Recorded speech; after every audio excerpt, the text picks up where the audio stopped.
කළ කරනවා. ඒ වගේම වෙනදාටත් වඩා මෙවර විශේෂත්වය වුණේ සමාජ ජාල මාධ්‍ය වෙතට යොමු වෙලා තිබුණ අපේක්ෂකයන්. ඉතින් ඒ පිළිබඳ තොරතුරු සියල්ලක් අපිට පුළුවන් අපේ සම්ප්‍රදායකයන් දෙදෙනාගෙන් ලබා ගන්න. ඒ නිසා මම කරුණු කියනකොට වෙලාවත් ටිකක් ප්‍රමාද වුණු නිසා අපි සංවාදයට යොමු වෙමු. මුලින්ම හැමෝ දෙනාගේම ඉල්ලා සිටිනවා තමන්ගේ තිබෙන මයික්‍රොෆෝනයන් මියුට් හැටියට තියාගන්න.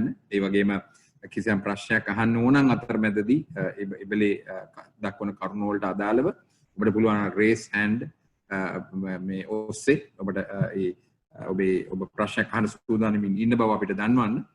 chat ඔස්සේ හැම වෙලෙම ඔබට පුළුවන් ඔබේ ප්‍රශ්න ඉදිරිපත් කරන්න. අපි ඒක නිවැරදි වෙලාවට නිසි වෙලාවට මේ සංවාදයේ අතරතුරේදී ඉදිරිපත් කරන්න සූදානමින් ඉන්නවා.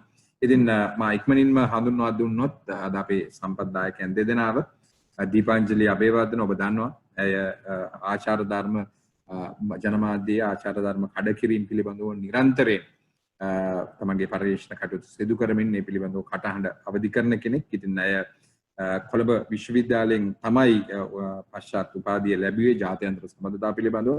විශ්වවිද්‍යාල කිහිපයක ඉන්දියාව ඒ වගේම ඇය ඔස්ලෝ විශ්වවිද්‍යාලය ඒ වගේම ස්විට්සර්ලන්තයේදී විවිධ වූ කාරණා පිළිබඳව අය තමන්ගේ උපාධියන් ලබා තිබෙනවා. විශේෂයෙන් පශ්චාත් උපාධියෙන් පස්සේ අය ශාස්ත්‍රපති උපාධිය ලබා ගන්න ඉන්දියාවේදී.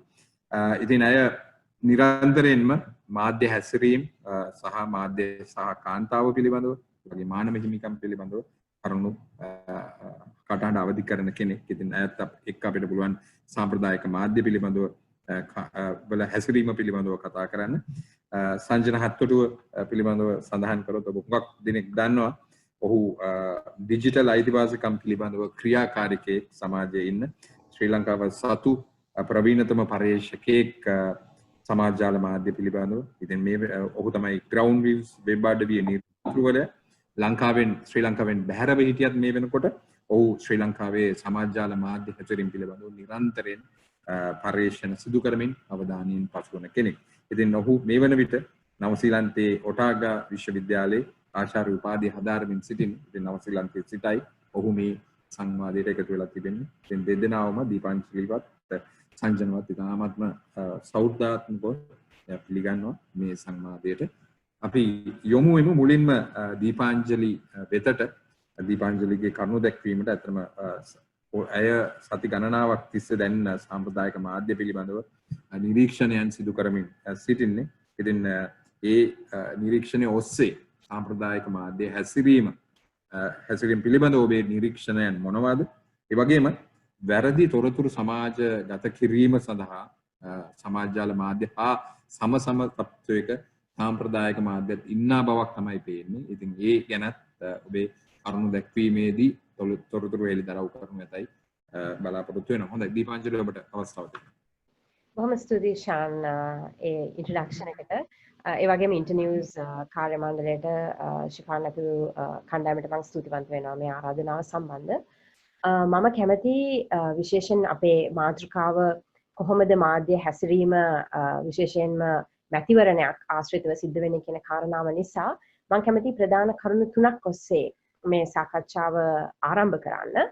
පළවෙනි මාතෘකාව මම සාකච්ඡා කරන්න කැමති දේ තමයි මේ තොරතුරු ව්‍යාධිය කියන සංසිද්ධිය. දැන් ගොඩක් වෙලාවට පාවිච්චි කරන්නේ ෆේක් නිවුස් කියන වචනේ. නමුත් ෆේක් නිවුස් කියන එක ප්‍රොබ්ලමටයිස් කරනවා නැත්නම් ප්‍රශ්නකාරී බවින් යුක්ත වචනයක් විදිහට හඳුන්වනවා. මොකද ඒක විශේෂයෙන් දේශපාලඥයන් විසින් Tamanට අගතිදායී වෙනවා නම් Tamanට අවාසි වෙනවා නම් මේ වචනේ පාවිච්චි කරන නිසා ඒ වෙනුවට මේ ඩිස්කෝස් එක තුළ තියෙන සාකච්ඡාව විදිහට තොරතුරු ව්‍යාධිය එහෙම නැත්නම් ඉන්ෆර්මේෂන් ඩිසෝඩර් කියන මතවාදය ඉදිරියට යමින් පවතිනවා. එතකොට ඒ සන්දර්භය තුළ අපි කල්පනා කරොතින් කොහොමද මේ මැතිවරණයක් තුළ ලංකාවේදී මේ තොරතුරු ව්‍යාධිය අපි තේරුම් ගන්න කියලා. මම හිතන්නේ අපිට යන්න පුළුවනි අපිට ඉතාම ආසන්නව තිබ්බ ජනාධිපතිවරණය නොවැම්බර් මාසයේ ගිය අවුරුද්දේ. ඒකෙදි අපි දැක්ක දෙයක් තමයි සරල උදාහරණයක් ගත්තොත් එතික්ස් අය හරහා කතා කරපු මැතිවරණය තිබුණු දවසට දින 5කට විතර ප්‍රථමව එක්තරා සිංහල ප්‍රධාන ධාරාවේ පුවත්පතක් විසින් සඳහන් කරා හිටපු මන්ත්‍රී එම්.ඒ. සුමන්දිරන් විසින් කිව්වා කියලා ඒ වෙලාවේ තරඟ කරපු සජිත් ප්‍රේමදාස ජනාධිපති අපේක්ෂකයාට ඡන්දය ලබා දෙන්න කියලා දකුණේ සිංහල ජනයා මේ පැරදවීමට නම් එතකොට මේක තමයි තිබ්බ සිරස්තලය අපි මේ කරුණු තහවුරු කර ගැනීම සඳහා ඒ හිටපු මන්ත්‍රීවරයාව සම්බන්ධ කරගත්තාම ඔහු විසින් ඒක සම්පූර්ණයෙන්ම ප්‍රතික්ෂේප කරා. ඒ අනුව අපි එතික්ස් අය විසින් මේ පිළිබඳව සාකච්ඡාවක් ආරම්භ කරා. නමුත් ඊට පසු දින මෙහෙම සාකච්ඡාවක් ආරම්භ කරලා මේක මේ වැරදි තොරතුරක් කියලා ප්‍රකාශ කරලා තිබුණා වුණත් සිංහල සහ ඉංග්‍රීසි සහෝදර පුවත්පත් දෙකක් විසින් ඒ ප්‍රවෘත්තියම නැවත වතාවක් පළ කරා. ඊට පස්සේ අපි දැක්කා අදාළ මන්ත්‍රීවරයා විසින් Twitter ගිණුමෙහි ඒ සඳහන් ගැන සඳහනක් කරමින් කියලා තිබුණා මේක ව්‍යාජ පුවතක් මේක වැරදි තොරතුරක්. නමුත් ඒ වගේම ඔහු එන්තර වාසියක් යවුවා ඒ අදාළ මාධ්‍ය ආයතන වලට මේක වැරදි කියලා. නමුත් අපි දැක්කේ ඒක සිදුනේ අඟහරුවාදා බදාල දින දෙකේ මගේ මතකේ නිවැරදි නම්. නමුත් සෙනසුරාදා මැතිවරණය තිබුණේ ඒ අදාළ සෙනසුරාදා දිනේදී අපි දැක්කා මේ දේවල් මේ විදිහට ප්‍රකාශ වෙලා තිබුණා වුණත් ඇතැම් මාධ්‍ය නාලිකා වලින් මේ තොරතුර නැවතත් සමාජගත කෙරුණා. එතකොට දැන් ඒ අදාළ පුද්ගලයා මේක තහවුරු කරලා තියෙද්දිත් මේක වැරදි කියලා මේ ගැන සාකච්ඡාවක් ආරම්භ වෙලා තියෙද්දිත් මේක සමාජගත වෙලා ඉවරයි සහ යම් ආකාරයක හානියක් වෙන්න තිබුණා නම් ඒ හානිය වෙලා ඉවරයි. එතකොට ඒක එක උදාහරණයක්. ඊළඟට මම කතා කරන්න කැමති ඒත් එක්කම සම්බන්ධ කාරණාවක් තමයි මේ නිවුස් පොලියුෂන් කියන එක. එහෙම නැත්නම් කොහොමද ප්‍රවෘත්තිය පාවිච්චි කරන්නේ ආයුධයක් විදිහට යම් ආකාරයක ප්‍රවෘත්තියක්. මේක නැවතත් විශාල වශයෙන් උදාහරණ ගන්න පුළුවන් මැතිවරණයට අදාළව සහ අනාදාළව. නමුත් මැතිවරණයට අදාළ කරගෙන අපි උදාහරණයක් සාකච්ඡා කරොත් අපිට දකින්න පුළුවන් ගිය අවුරුද්දේ නැවතත් ජනාධිපතිවරණයේදී අපි දැක්කා යම් කිසි ආකාරයක මාධ්‍ය සාකච්ඡාවක් තිබුණ ඒ වෙලාවේ දෙවනි ගණන් කිරීමකට ඡන්ද ගණන් කිරීමකට යාමට හැකි කියන තැන. එතකොට කතිරයක් ගසලා තමන්ගේ මනාපය පළ කරන්න පුළුවන්. එහෙම නැත්නම් 1 2 3 කියලා දාලා ඡන්දය ප්‍රකාශ කරන්න පුළුවන්. ඒතර අපි දැක්කා ඉලෙක්ෂන් කමිෂන් ඇතුළු සියල්ලම මේ අදාළ ඔප්ෂන්ස් දෙක ගැනම කතා කරා. නමුත් එක්තරා උදෑසන ප්‍රවෘත්ති මොනවාද පත්‍ර කියවන රූපවාහිනී නාලිකාවක් විසින් ඒ අදාළ පුවත්පතේ ඒ අදාළ අවස්ථා දෙකම සඳහන් කරලා තිබුණා වුණත් එතනින් සඳහන් කරේ කතිරය ගසන එක පමණයි. 1 2 3 දාන්න පුළුවන් කියන එක පෙන්වුවේ නැහැ. ඒ විදිහටම ඒ මැතිවරණ දිනේදී අපි දැක්කා ඉලෙක්ෂන් කමිෂනර් විසින් මැතිවරණ කොමසාරිස්වරයා විසින් මේ අවස්ථා දෙකම ගැන කතා කරා වුණත් අර කතිරය ගසන තැනින් ඒක එඩිට් කරලා අර කතිරය ගහන එක විතරක් නැවතත් ඇතැම් මාධ්‍ය නාලිකා වලින් දිගින් දිගටම පෙන්වනවා අපි දැක්කා. ඉතින් එතකොට මේක එක්තරා ආකාරයක නිවුස් පොලියුෂන් කොහොමද වෙපනයිස් කරන්නේ? එහෙම නැත්නම් ප්‍රවෘත්තියක් අරගෙන කොහොමද ඒක ආයුධයක් විදිහට අරගෙන පාවිච්චි කරන්න පුළුවන් කියන එක අපි සිහි තබා ගත යුතු කාරණාවක්. ඊට අමතරව ඊළඟ තුන්වෙනි කාරණය තමයි මේ මාධ්‍ය ආවරණය ගැන සාකච්ඡාව ගත්තොතින් මේ වෙලාවේ ඉලෙක්ෂන් කමිෂන් එක විසින් ඉදිරිපත් කරලා තියෙන උපමානයන් වල 11 වෙනි වගන්තියට අනුව කියනවා නම් මම ඒක කියවුවොතින් යම් අපේක්ෂකයෙකු ප්‍රවර්ධනය වන අයුරින් හෝ වෙනත් අපේක්ෂකයෙකු හට අගතියක් වන අයුරින් යම් අපේක්ෂකයෙකු වෙත විශේෂ හා වාසිදායක සැලකිල්ලක් දක්වා ගුවන් විදුලියේ හෝ රූපවාහිනියේ හෝ ගුවන් කාලයේ හෝ ප්‍රවෘත්ති පත්‍ර ඉඩකඩ වෙන් කිරීම නොකළ යුතුය. නමුත් අපි දැන් එතික්සයි හරහා දිගින් දිගටම පෙන්වනවා කොහොමද රූපවාහිනී නාලිකා වලින් ඇතැම් අපේක්ෂකයන්ට මේ වෙලාවේ ඇතැම් පොලිටිකල් පාර්ටිස් දේශපාලන පක්ෂවලට කොහොමද විශේෂ ආවරණයක් ලැබෙන්නේ? සමහර අයට ආවරණයක් සම්පූර්ණයෙන්ම ලැබෙන්නේ එහෙම නැත්නම් ඊට වඩා ඒත් එක්ක සංසන්දනාත්මකව බලද්දී ඊට අවම ගුවන් කාලයක් ලැබෙන ආකාරයත් අපි පෙන්වුම් කරමින් ඉන්නවා. එතකොට ඒකට අදාළ සියලුම දේවල් දත්ත අඩංගු කරලා අපි මේ සතිය අන්තයේ ඉදිරිපත් කරන්න බලාපොරොත්තු වෙමින් ඉන්නවා. ඉතින් ඔබට ලොකු පැහැදිලි චිත්‍රයක් ගන්න පුළුවන් සති 4ක කාලයක් තුළ කොහොමද මේ අදාළ දේශපාලන පක්ෂවලට ගුවන් කාලය යොමුනේ කියන එක. ඒ වගේම මේ කාර්යම අපි කරා ජනාධිපතිවරණයේදී ප්‍රධාන පක්ෂවල කැන්ඩිඩේට්ස් තුන්දෙනා අරගෙන කොහොමද ඔවුන්ට මේ විදිහට මාධ්‍ය ආවරණය ලබා දුන්නේ කියලා. එවකට රාජ්‍ය මාධ්‍ය විසින් ඇතැම් සතිවලදී විශේෂයෙන්ම අපි දැක්කා එවකට ජනාධිපති අපේක්ෂක වෙලා හිටපු සජිත් ප්‍රේමදාසට වඩා වැඩි ආවරණයක් ලබා දෙනවා. ඒ විදිහටම අපිට දකින්න පුළුවන් මේ වතාවේ රාජ්‍ය මාධ්‍ය තුලින් විශේෂයෙන්ම පවතින ආණ්ඩුවට විශේෂ අවධානයක් ආවරණයක් ලබා දෙනවා. ඒතර මේ එකම සම්බන්ධ තව මගේ අවසාන කරුණ තමයි ඒක ශානුත් සඳහන් කළා. අපි මතු කරමින් ඉන්න එක විශේෂයෙන් වෙරිටේ ලෝ ටීම් එක මේ නීති සම්බන්ධය පිළිබඳ කටයුතු කරන කණ්ඩායම විසින් මේ වෙලාවේ කතා කරන දෙයක් තමයි මේ political advertisements. කොහොමද මැතිවරණයක් වෙලාවේදී ඇතැම් ඒ කියන්නේ දේශපාලනය සම්බන්ධයෙන් දේශපාලඥයන් ඉදිරිපත් කරන්නා වූ advertisements වලට වඩා වැඩි cost එකක් අය කරන්නේ ඊට සම්බන්ධ නැති අනෙකුත් ඒවාට ඊට වඩා ඉතා අඩු ප්‍රමාණයක් කොහොමද ඉදිරිපත් වෙන්න කියන එකත් අපි සාකච්ඡා කරමින් ඉන්නවා. ඒතර ඒකෙදී අපි ප්‍රවේශ කීපයකින් මේක සාකච්ඡා කරන්න පුළුවන්. ඒ කියන්නේ එකක් මේක අපි ප්‍රජාතන්ත්‍රවාදය පිළිබඳව සාකච්ඡාව ගත්තොතින් අපි හැමෝටම අපි ඉන්ෆෝම්ඩ් වෝටර් කෙනෙක් එහෙම නැත්නම් හොඳ සන්නද්ධ වෙච්ච ඡන්දදායකයෙක් වෙන්න නම් අපි දැනගන්න ඕනේ මේ අපේක්ෂකයන්ගේ ප්‍රතිපත්ති මොනවද, සුදුසුකම් මොනවද, බැලට් නම්බර් එක මොනවද.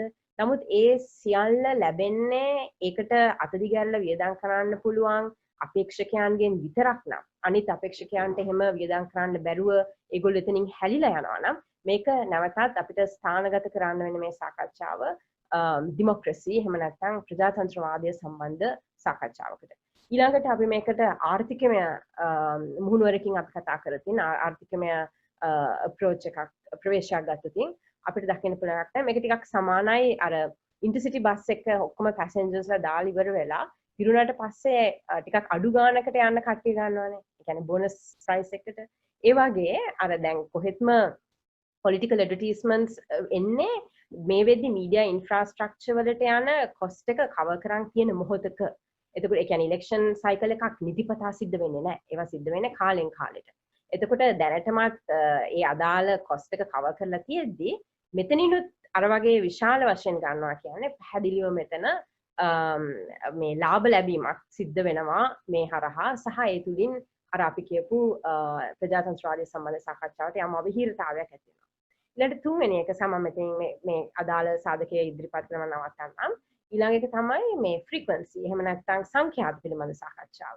ඒකට ආණ්ඩු ක්‍රම ව්‍යවස්ථාව සඳහන් කරලා තියෙනවා නම් ඒ ගැන ලෝකයේ පිළිබඳව තියෙන සාකච්ඡාව නම් frequency කියන්නේ public right එකක්. එහෙම නැත්නම් මහජනතාවගේ අයිතියක් නම් සහ ඒ මහජන අයිතිය මේ වෙලාවේ පාවිච්චි කරන්නේ මහජන සුභසිද්ධිය සඳහා නොව නමුත් මේ වගේ යම් යම් අයට අගතින් නැති වෙන විදිහට හෝ යම් යම් අයට විශේෂ වරප්‍රසාද ඇති වෙන ආකාරයකින් නම් එතන පැහැදිලිවම ඒ පිළිබඳව අර්බුදකාරී තත්ත්වයක් ඇති වෙනවා. ඉතින් මේ තියෙන්නේ අපිට බොහොම ඉක්මනින් කතා කරන්න පුළුවන් කරුණු කීපයක් පමණයි. නමුත් මේ සම්බන්ධ විශේෂයෙන් මේ ගැන මේ කොහොමද අපි ශාන් කිව්වා වගේ ආචාර ධර්මීය ප්‍රවේශයකින් සාකච්ඡා කරන්න පුළුවන් කොහොමද මොනවද අපිට ඉදිරියේදී සමහරවිට දකින්න තියෙන්නේ මේවා දැන් අතර දවස් කිහිපයක් තියෙන තව මැතිවරණයට.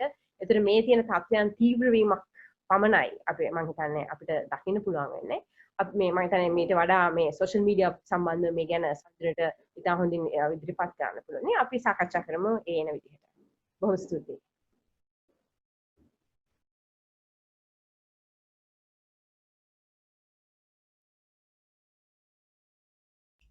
Did we lose Sean? No. Okay, I'm back. Okay. So, okay, Sanjana, sorry, Deepanjali, I couldn't hear you your last few minutes, but namuth mama me boma ස්තුතිවන්ත වෙනවා ඔබට අපි සංජන වෙතට යොමු වෙන්නේ ඉස්සලා තවමත් chat ඔස්සේ කවුරුත් ප්‍රශ්නයක් යොමු කර නැති නිසා මම කැමති එක ප්‍රශ්නයක් යොමු කරන්න සංජන වෙතට වෙන්නට රාතුව දීපාංජලිට ඒ තමයි දැන් ඔබ කිව්වා මේ යම් සමහර ප්‍රවෘත්තීන් හානි සිද්ධ වෙනවා නමුත් ඒ හානිය දැන් තියෙන ගැටලුව තමයි ඒක පුවත්පතක ගියාම දැන් ඒ පුවත්පතේ තොරතුරු හුඟක් වෙලාවට රූපවාහිනී මාධ්‍යයේ උදේවරුේ තියෙන හුඟක් වැඩසටහන් ඔස්සේ නැවත විකාශය වෙනවා. ඉතින් ඒ නැවත විකාශය වීමත් එක්ක මේ ජනතාව අතරට යනවා. ඉතින් අපි කිසියම් ආකාරයකින් ඒක නිවැරදි කිරීමක් කරත් ඒ නිවැරදි කිරීම ඔබ දකින්නේ කොහොමද එයින් යම් බලපෑමක් වෙනවද? ඒ කියන්නේ ගිය වැරදි තොරතුරු යම් ජනතාව තුළ ඒ පිළිබඳව ඒ තිබුණු වැරදි අවබෝධය දුරු වෙනවද ඒ නිවැරදි කිරීම හරහා? ඔව් ස්තුතියි ඒ ප්‍රශ්නෙට. ඇත්තටම මේක ගැන කතා කරනවා නම් නිවැරදි කිරීම අපි දකින්නේ හරිම අඩුවෙන්. සහ විශේෂයෙන්ම ගැන ලොකු සාකච්ඡාවක් ඇති වුණා. ජැෆ්නා මේ යාපනයේ බ්ලඩ් ඩොනේෂන් එකක් ගැන කතා කරද්දී එක්තරා අවස්ථාවක මේ මොන තරම් විදිහට පුවත්පතක හරි යම් මාධ්‍යකින් හරි අපොලොජි කියන එක සමාව ඉල්ලීම නිවැරදි කිරීම මොන තරම් දුරට මේ අතිශය මේ වැදගත්ද කියන කාරණා මෙතෙන්දි මතුවුණා. නමුත් මේ මම කියපු විශේෂ උදාහරණය තුලින් මම විශේෂයෙන් කියන්න උත්සාහ කළේ පුවත්පතකින් එන වැරදි පුවත්පතක් ඒ කියන්නේ මේ විශේෂ නිවුස් එකක් වැරදි විදිහට සම්ප්‍රේෂණය කරනවා වගේම රූපවාහිනී නාලිකාවල නිවුස් වලිනුත් රාමුගත කිරීම හරහා ඒ ප්‍රකෘතිය රාමුගත කරලා ෆ්‍රේම් කරලා ඉදිරිපත් කරන ආකාරය අනුව එහෙම නැත්නම් වැරදි තොරතුරක් ඉදිරිපත් කරලා ඒකට නැවතත් ෆලෝ අප් එකක් නැතිවීම තුළ මේ කියන හානිය යම් ප්‍රමාණයකින් ඒක මනින්න අමාරුයි. නමුත් ඒක සිද්ධ වෙනවා. උදාහරණයක් අපි මැතිවරණයේ පැත්තකින් තිබ්බොතින් ගොඩක් වෙලාවට මේ සැකකරුවෝ කියන අය අපරාධකාරුවන් ලෙස හංවඩු ගැනීම අපි නිතරම දකිනවා. ඒක ෆ්‍රේම් කරලා ඉවරයි. ඔවුන් ඒක ස්ථානගත කරන්නෙම ඒ අදාළ සැකකරුවන් වැරදි කරුවන් විදිහට. එතකොට විශේෂයෙන්ම ශාපි සම්බන්ධ සිදුවීමේදී අපිට මේක මතක් කරන්න පුළුවන්. ඉතින් එතකොට සමහර වෙලාවට මේවා නිවැරදි කරන ප්‍රමාණය අතිශය අල්පයි. නිවැරදි කරා හෝ නැතා හෝ නැවතත් ගොඩක් වෙලාවට අපි දකින්නේ ඇත්තටම නිවැරදි කරන්නේ නැතුව ඒ දිගටම ඒ නැරටිව් එක ඒ ආඛ්‍යානය පවත්වාගෙන යෑම. මම හිතන්නේ වඩා භයානක අන්න ඒ කාරණාව. සහ නිවැරදි කිරීමක් තිබුණා නම් ඒකටත් අපි සාමාන්‍යයෙන් කියන්නේ ඒ හා සමානම පබ්ලිසිටි එකක් එහා සමානම අවකාශයක් ලබා දිය යුතුයි කියන එක. නමුත් ඒක කොච්චරක් ප්‍රමාණයක් සිද්ධ වෙනවද කියන එක අද ගැටලුවක්. හොඳයි බොහොමත්ම ස්තුතියි සංජන ඇත්තටම මේ වෙනකොට මේ කොවිඩ් අභියෝගයත් එක්ක මේ මෙවර මැතිවරණයේදී විශේෂයෙන්ම සමාජ ජාල මාධ්‍ය වෙතට යොමු වුණා බක් අපේක්ෂකයෝ ඔබ පරින්වර අපිවත් දැනුවත් කළා මේ වෙනකොට විශේෂයෙන් Facebook ad library හරහා ඒවයි තිබෙන ගණනය කිරීම එක්ක හැබැයි ඔබම පැහැදිලි කරපු එක කාරණයක් තමයි මේ ඒ කියන්නේ මේ සමාජ ජාල මාධ්‍ය හුඟක් අය හිතනවා ඒක ඒ හරහා හැමෝටම සාධාරණ වේදිකාවක් එහෙම නැත්නම් ස්වාධීන සමබර වේදිකාවක් හැදෙනවයි කියලා. හැබැයි ඔබ නිරීක්ෂණය කළ පරිදි ඒක එසේමද එහෙමත් නැත්නම් මෙයත් අර මුදල් යහමින් ඇති අයට වැඩි වාසි සැලසෙන වේදිකාවක් පමණක්ද? මේ පිළිබඳවත් කරුණු ඉදිරිපත් කරන්න කියලා ඉල්ලනවා ඔබ ඉදිරිපත් කිරීමේදී. හොඳ ප්‍රශ්නයක් ශාන් පටන් ගත්තාම මාත් ස්තුතිවන්ත වෙනවා ශිෆාන්ටයි ඉන්ටර්නියුස් කණ්ඩායමටයි මේ Zoom සැසිවාරය සම්බන්ධි කරගෙන මේ දීපාංශිලයි මටයි ආරාධනා කෙරුවට මට කාරණා දෙක තුනක් තියෙනවා කියන්න අර ශාන්ගේ ප්‍රශ්නෙට ඉස්සෙල්ලා. හැබැයි ඒක ශාන්ගේ ප්‍රශ්නෙට මම හිතන්නේ අන්තර්ගත වෙනවා ඒක උත්තරයක් හැටියට. නොදන්න කට්ටියට මම PhD එකක් දැන් කරමින් ඉන්නේ නවසීලන්තයේ. ඒ උපාධිය මම කරන්නේ සමාජ මාධ්‍ය ජාල හා විශේෂයෙන්ම Facebook and Twitter සම්බන්ධ කරගෙන යහපාලන ආණ්ඩුව අන්තිම කාලවකවානුවේ කියන්නේ 2018 ඉඳන් 2019 අන්තිම වෙනතුරු මොන වගේ ආකාරයකට මේ සමාජ මාධ්‍ය ජාල දේශපාලන ක්‍රියාවලි වලට උයි රටේ සිද්ධ වෙච්ච අනිත් ක්‍රියාවලි වලට සම්බන්ධ වුණේ කියලා.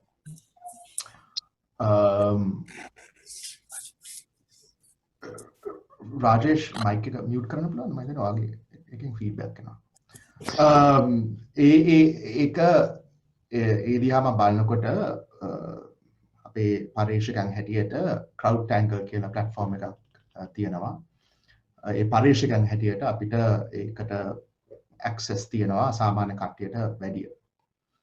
ඒක හා සම්බන්ධව මම කියන්නේ මේක වැදගත් තියෙනවා. මොකද දත්ත කියන එක ඉස්සෙල්ලම අපි රාමුගත කරන්න ඕනේ. නැත්නම් මම ගොහින් හිතාමතා මනක් කල්පිත දත්ත තොරතුරු දෙනවා නෙමෙයි. ගොඩක් දෙනෙක් ඇත්තට ඒක ටුටේ එකක් කරනවා. ඒක කිරීමෙන් ඇත්තට මිනිස්සු සමහරක් වෙලාවට ප්‍රශ්න වැඩි වෙනවා මිසක් අඩු වෙන්නේ නැහැ. ඉතින් ඒක තමයි මම ඉස්සෙල්ලම කියන්නේ මං බලන ආකාරයට Facebook Twitter මම Facebook pages 2000කට වැඩිය බලනවා හැම දවසම. ඒ tool එක හරහා. ඒ 2000ට ඇතුළත් වෙනවා gossip pages 400කට වැඩිය, meme pages 200කට වැඩිය. ඔක්කොම දේශපාලනඥවරුන්ගේ pages මම බලනවා. ඒ කියන්නේ පුළුවන් තරම්. මොකද මං hina වෙන්නේ ඇත්තට දැන් ඕක ලොකු ප්‍රශ්නයක් පස්සේ කතා කරන්න පුළුවන්. දැන් සංජන හත්තුරුව කියලා දේශපාලනඥවරු හිටියත් සංජන හත්තුරුව official page එකක් තියෙනවා. සංජන හත්තුරුව media unit එක page එකක් තියෙනවා. සංජන හත්තුරුවට රත්පලාන්නෙන් යෞවන පරපුරට page එකක් තියෙනවා. සංජන හත්තුරුව අපේ රත්නපුරෙන් අපිට page එකක් තියෙනවා. සංජන හත්තුරුවට 2018 තිබුණ page එකක් තියෙනවා. 2016 තිබුණ page එකක් තියෙනවා. හැබැයි මේ pages දැන් සමහරක් වෙලාවට මම ඒක ඇක්ටිව් නැහැ. ඊට පස්සේ নানা ප්‍රකාර තව pages උත් තියෙනවා. සංජන හත්තුරුව කියලා. ඉතින් ඕක ඒක ඉංග්‍රීසි වලින් කියනවා නේද exact science එකක් නෙමෙයි. ඉතින් ඒක තමයි මම දේශපාලනඥයෝ 270ක් කිව්වට හැම එක්කෙනාම මේක නඩංගු වෙන්නේ නැහැ. හැබැයි එක්කෙනෙක්ට pages 10ක් විතර තියෙන්න පුළුවන්. official page එකකුයි තවත් pages নানা ප්‍රකාර විදිහට තියෙන්න පුළුවන්. ඊට අමතරව එතන ඔය Facebook pages 2000කින් මම සාමාන්‍ය මැතිවරණ කාලයකට නෙමෙයි සාමාන්‍ය කාලයකට සුමානකට engagements මිලියන 20ක් විතර බලනවා. සාමාන්‍ය කාලයකට. මැතිවරණ කාලයකට දැන් මැතිවරණ දවස් ලඟ වෙන්න මම දැන් දීපාන්ති කතා කරන ගමන් මම බැලුවා මේ සුමානට විතරක් දැන් සුමාන ඉවර වෙලා නැහැ. මේ සුමානට විතරක් අද වෙනතුරු engagements මිලියන 25ක් ඇවිල්ලා තියෙනවා. මේ pages වලින් එන්නම වැඩි වෙනවා. ඒක සාමාන්‍ය දෙයක්. ඊට අමතරව Twitter හරහා මම සාමාන්‍යයෙන් #LKA #ශ්‍රී ලංකා බලනවා. hashtags දෙකක් බලනවා. ඒ සාමාන්‍ය වශයෙන් ලක්ෂුමානකට ලක්ෂ දෙකක් විතර මං ගොනු කරනවා. ඒක මං කලෙක්ට් කරනවා. මැතිවරණයට ලං වෙන්න. ඒතර මැතිවරණයක් දැන් Twitter උදාහරණයක් හැටියට දැන් LK elections සිංහලෙන් දමිළ භාෂාවෙන් official hashtags වගේක් පටන් අරගෙන තිනවා. ඒවත් ගොනු කෙරුවාම ලක්ෂ 3ක් විතර මං කැප්චර් කරනවා සුමානකට. ඉතින් ඒ ඔක්කොම බලලා තමයි මම මේ social media එක යම් කිසි අවධානයකට යොමු කරන්නේ ස්ටඩි කරන්නේ. ඒ විදිහට බලන්න ගියාම අර මම දන්නේ ඔයගොල්ලන් දැකලා තියෙනවද කියලා අර Hubble telescope එකෙන් අපේ universe එක අපේ galaxy එක පේනවා වගේ අර තරු වගේ තමයි මට accounts ටික පේන්නේ. ඒක හරියටම අර WHO ආයතනයෙන් COVID-19 pandemic එක බෝ වෙන ස්වරූපය බලනවා වගේ තමයි මට social media බැලෙන්නේ. ඉතින් වෙනත් බැල්මක් ඒකට වෙනත් ලෙක්චර් එකක් ඕනේ වෙන බැල්මකින් තමයි මම මේක බලන්නේ. මම දන්න ආකාරයකට ඒ බැල්මෙන් බලන කට්ටිය හරිම අඩුයි ලංකාවේ. ඒ බැල්මෙන් ඒ රාමුවෙන් බලනකොට කාරණා කීපයක් තියෙනවා මම දන්න හැටියට මට පේන විදිහට මැතිවරණ හා සම්බන්ධයෙන් උත් මැතිවරණ කාලයක් සම්බන්ධයෙන් සමාජ මාධ්‍යාලා කොහොමද එන්නෙන්නම හැසිරෙන්නේ කියලා. අර දීපාංජලිත් කිව්වා වගේ ශාන් කිව්වා වගේ මේක එන්නෙන්නම විශේෂයෙන් කොවිඩ් වලින් වුණේ අලුත් දෙයක් නෙමෙයි. ඒක ගිය අවුරුද්දේ ජාතිපති මැතිවරණයකට පැහැදිලිවම පෙනුණා සමාජ මාධ්‍යාලා එන්නෙන්නම වැඩි මේක පාවිච්චි වෙනවා. 2019 ජනාධිපති මැතිවරණය 2015 ජනාධිපති මැතිවරණයට වඩා සමාජ මාධ්‍යාලා පාවිච්චි වුණා. 2015 මැතිවරණය 2010ට වඩා පාවිච්චි වුණා. 2010ක 2005ට වඩා පාවිච්චි වුණා. මම ඔය දැන් අවුරුදු 15ක් විතර ඔය ඉවොලියුෂන් එක මම ස්ටඩි කරලා තියෙනවා. රාජපක්ෂලා කොහොමද ඒක වැඩ කරේ? UNP එක කොහොමද ඔකට ආවේ? කවුද apps කරේ? කවුද YouTube, Flickr, Facebook, Twitter accounts හැදුවේ? අවුරුදු 10ක් 15ක් විතර ඔක බලලා තියෙනවා. හැබැයි ඍජුවම බැලුවේ මෙන්න මේ PhD එක කරන කාලවකවානුව තුල. අලුත් දෙයක් හැටියට පේන්නේ apps. ඒක අලුත්ම දෙයක්. අලුත්ම දෙයක් කිව්වොත් ඇත්තට 2015 සරල apps වගේක් බිහි වුණා මහින්ද රාජපක්ෂත් එක්ක. මහින්ද රාජපක්ෂගේ image එකක් තිබුණා. අපේ selfie එකක් අරන් මහින්ද රාජපක්ෂගේ image එකත් එක්ක superimpose කරලා අපිට ඕනම අපේ social media account එක දාන්න වගේ Android apps 2015 හැදුනා. ඒක තමයි ඇත්තට firstම apps හරියට සරලයි. 2019 election එකට ගෝතාබේ රාජපක්ෂ එතකොට කැන්ඩිඩේට් හැටියට හිටිය ගෝතාබේ රාජපක්ෂ කැම්ප් එකෙන් ඇප්ස් දෙක තුනක් දියත් කරා ඊට වඩා සෑහෙන වෙනස් ඇප්ස් ටිකක්. එතකොට තමයි අමන්තත් එක්ක අපි කතිකාවක් ආරම්භ කරේ යම් කිසි විදියකට. මොකද මේක අලුත්ම දෙයක්. යම් කිසි විදියකට මේක ඇමරිකාවෙත් දැන් කතිකාවක් පටන් අරගෙන තියෙනවා. මේක ඇත්තටම වැදගත් දෙයක්. මේක හරිම මේ එකත් එක්කින් ඉන්ට්‍රෙස්ටිං හැබැයි අනිත් පැත්තෙන් භයානක දෙයක්. මන්ද කිව්වොත් ඇමරිකාවේ මොකද මේ කතිකාව ආරම්භ වෙලා තියෙන්නේ. දැන් ගිය මාසෙ අතර ට්‍රම්ප් රැලි එකක් තිබුණා. ඒ ට්‍රම්ප් රැලි එකට ට්‍රම්ප් හිතපු කට්ටිය ආවේ නැහැ. ඇයි ආවේ නැත්තේ? ඒගොල්ලන් කරේ වැඩි මෙව කරේ රෙජිස්ටර් වෙලා දැන් Facebook එක Twitter නැත්නම් අනිත් සමාජ මාධ්‍ය හරහා තිබුණා ඉන්විටේෂන් එකක්. දැන් මේ Zoom call එක වගේ. ඒගොල්ලන් කිව්වා ඒගොල්ලන් එනවා කියලා. ඒක ඩෙමොක්‍රැටික් පාර්ටි එකකින් උත් ගොඩක් යවුන කට්ටිය, යම් කට්ටිය තමයි ඒක කරේ. හැබැයි ඒක ඒගොල්ලන් ආවේ නැහැ. ඒගොල්ලන්ගේ පරමාර්ථය උනේ empty stadium එකක් ඇති කරන්න. එනවා කියලා ට්‍රම්ප් කිව්ව බහාලුකු ගණක් එනවා කියලා. හැබැයි ආවේ ඉතා අල්ප මාත්‍රයක්. දැන් ඒක හින්දා ට්‍රම්ප්ට යකා ගියා.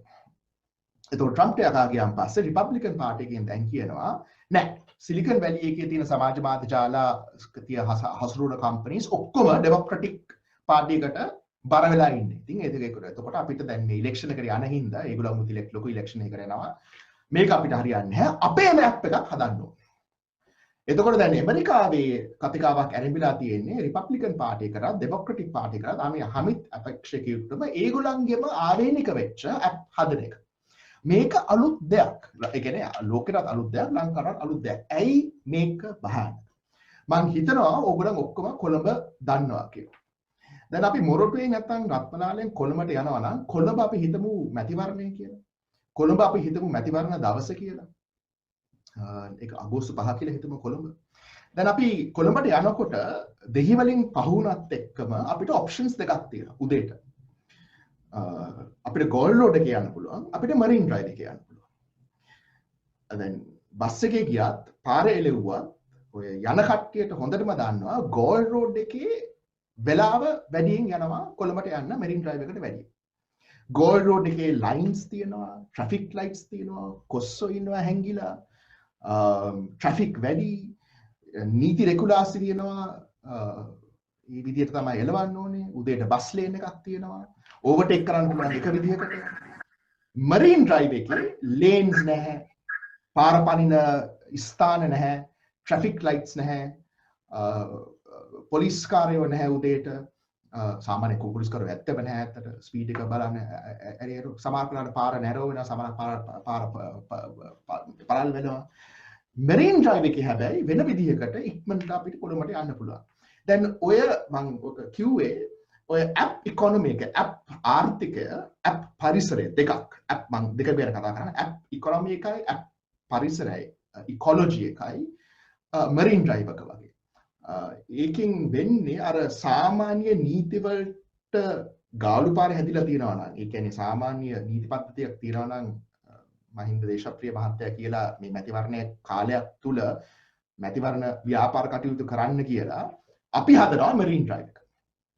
දැන් ඒකෙන් වෙන්නේ මම කිව්වා ආර්ථික අලුත් ආර්ථිකයක් හැදෙන එක කළු ආර්ථිකයක්. අපිට කියන්න බෑ ඇත්තට කොහොමද මේ ඇප් එක තුලින් මැතිවරණ ව්‍යාපාරයක් කෙරෙන්නේ කියලා ඇප් එකට බැදෙන්නේ නැතුව. that's a big thing. App එකට බැදෙන්නේ නැතුව අපිට කියන්න බෑ. මොකද Facebook එකේ Twitter එකේ දත්ත ටික සමාන කරන්න නැහැ. මං නාමල් රාජපක්ෂ ඇප් එකට බැඳුණා. දැන් දෙකක් තියෙනවා ඇත්තට මම දන්න විදියට සජිත් ප්‍රේමදාස එකක් තියෙනවා නාමල් රාජපක්ෂට. මම කියන්නේ පක්ෂපාතී ඒක හේතුවක් හින්දා නෙමෙයි උදාහරණ දෙකක් හැටියට. මේක හැමෝටම බලපාන. මේක පක්ෂපාතී දෙයක් නෙමෙයි. බැඳෙන්න අපේ NIC එක දෙන්න ඕනේ, අපේ මොබයිල් ෆෝන් එක දෙන්න ඕනේ. right? so සරල වශයෙන් කියනවා there are bigger problems. සරල වශයෙන් අපිට ඒ දත්ත ටික ඉදිරිපත් කරන්න ඕනේ අපිට බැඳෙන්න.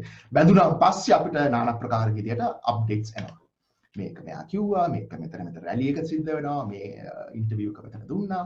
හැබැයි ඌව සෝෂල් මීඩියා එකෙන් දැන් යන්නේ නැහැ. දැන් ඔතන තියෙන ප්‍රශ්න තමයි ප්‍රශ්න කීපයක් තියෙනවා. කිසිම විදියකට බාහිර පුද්ගලයෙකුට ඒ ඇප් එක තුල සිද්ධ වෙන දේවල්, කියන දේවල්, පොරොන්දු වෙන දේවල් බලන්න බෑ. එතකොට හිංසා සහගත, වෛරී සහගත content ඒක ඇතුළත් වෙන්න පුළුවන් comments හැටියට. බොරු ප්‍රචාර, misinformation, disinformation තව පුළුල් විදිහට ව්‍යාප්ත වෙන්න ඉඩ ප්‍රස්තාව ගොඩක් තියෙනවා. මොකද කිසිම oversight එකක් නැහැ. දැන් Facebook එකට content moderation guidelines තියෙනවා, community guidelines තියෙනවා. මේ apps වලට මෙලෝ හතරක් නැහැ. ඕනම විදිහකට ඕනම එක්කෙනෙකුට ඕනම දෙයක් ඕනම වෙලාවකට ඕනම විදිහකට ඕනම එක්කෙනෙකුට කියන්න පුළුවන්. ඒක අතිශයින්ම භයානකයි. privacy ගැන කතා කරුවොත් මම ඇත්තට ගොඩක් මේක ගැන ට්වීට් කරලා තියෙනවා. ඒක හොඳ අදහසක් තමයි. ඒ හොඳ අදහසෙන් නැවතිලා තියෙනවා. ඒක ඇත්තට ඒ අපේ දත්ත වලින් මොනවාද ඒගොල්ලන් කරන්නේ කියලා මැතිවරණයෙන් පස්සේ අපිට කන්ට්‍රෝල් එකක් නැහැ. කාටද දෙන්නේ, මොනවාද ඒකට පස්සේ කරන්නේ, ඒක ගැන කිසිම කන්ට්‍රෝල් එකක් නැහැ. මං කිව්වා වගේ මේක එකක් ආර්ථිකයක්, අනිත් එකක් පරිසරයක්. එතකොට මේ ඇප් හදන්නේ කවුද? මොන වගේ මුදලක්ද වියදම් කරලා තියෙන්නේ? මොන වගේ පොරොන්දුවක් දීලාද මේ ඇප් එක හදලා තියෙන්නේ? දැන් මහජන මුදල්ද මේකට මේ පාවිච්චි කරලා තියෙන්නේ? එහෙම නැත්නම් ඒ ඇප් ඩෙවලොපර්ට කියලා තියෙනවද? නැහැ. මං බලයට ආවොත් උඹට මං මේ 10 දෙක දෙනවා. අනේ ඒ වගේ hidden economy එක, hidden ආර්ථික කළු ආර්ථිකයක් තියෙනවා. එතකොට cost එකක් CMEV, PAFRL වගේ ආයතන මම දන්න PAFRL මේකට හැම්බෙදලා තියෙනවා.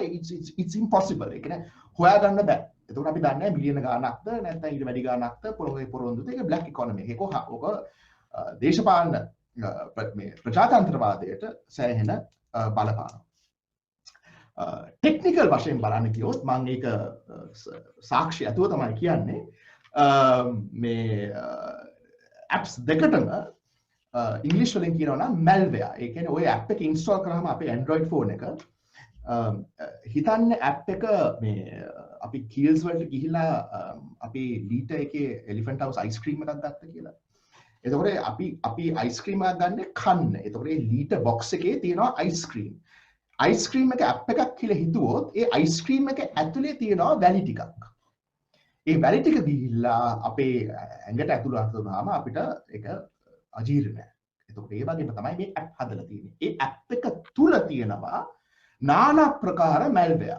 දැන් උදාහරණයක් හැටියට කිව්වොත් මම කියන්නේ කවුද කියලා මේ දෙන්නගේ එක්කෙනෙක්ගේ app එක install කරුවොත් දෙන්නගේම app ඔය විදිහයි.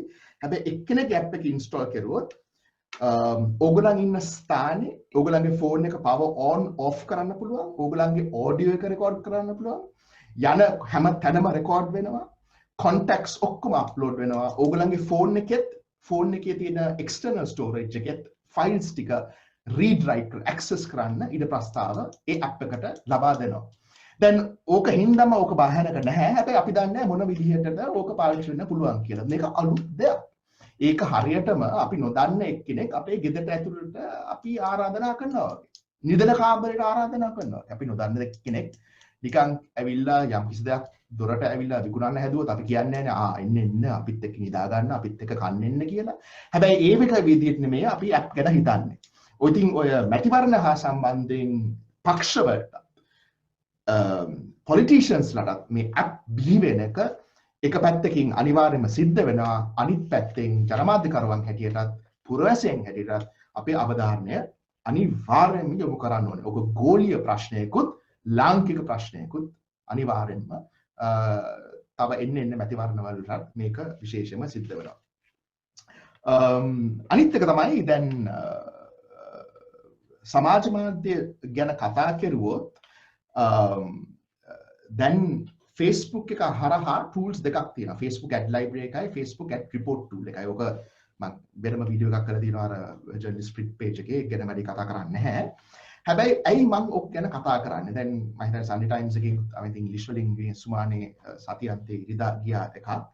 අපිට යම් කිසි විදිහකට ඩොලර් රේට් එකක් එහෙම නැත්නම් ගාණක් දැන් මැයි ඉඳන් අද වෙනතුරු අපිට බලා ගන්න පුළුවන් මේ පක්ෂ වලින් උත් කැන්ඩිඩේට්ස්ලාත් කොච්චර වියදම් කරලා තියෙනවද කියලා.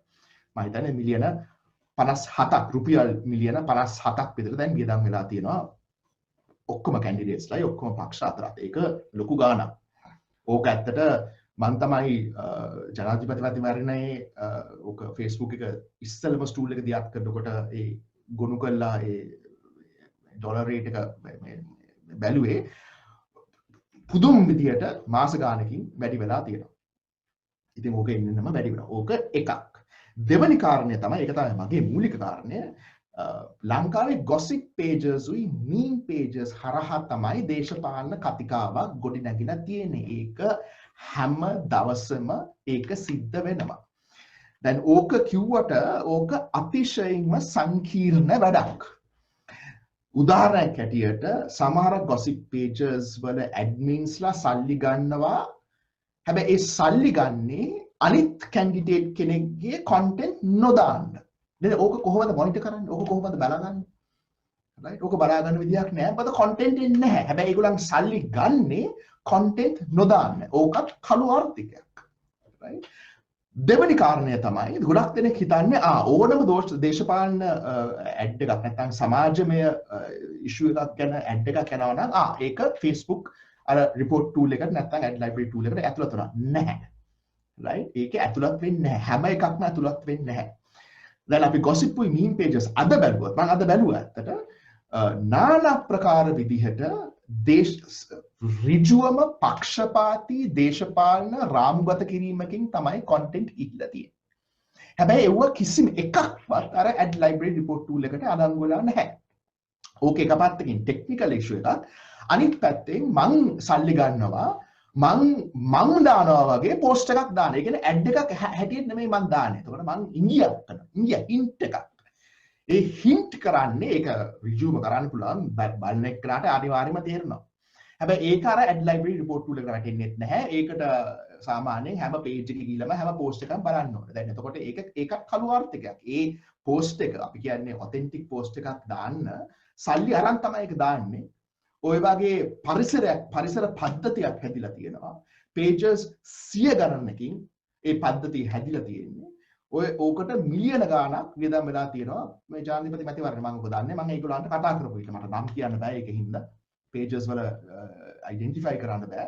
හැබැයි මම ඒගොල්ලන්ත් එක්ක ඍජු කතිකාවක් ආරම්භ කළා තියෙනවා. මොකද්ද මේගොල්ලන් මේ අවස්ථාවවලද කරන්න කියලා.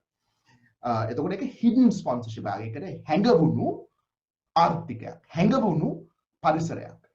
ඒක ad library report tool එකට වඩා විශාල දෙයක්. ad library tool එක සුළු ඔය මිලියන 57ක් කිව්වට ඔක ලොකු ගාණක් හැටියට හිතන්න එපා.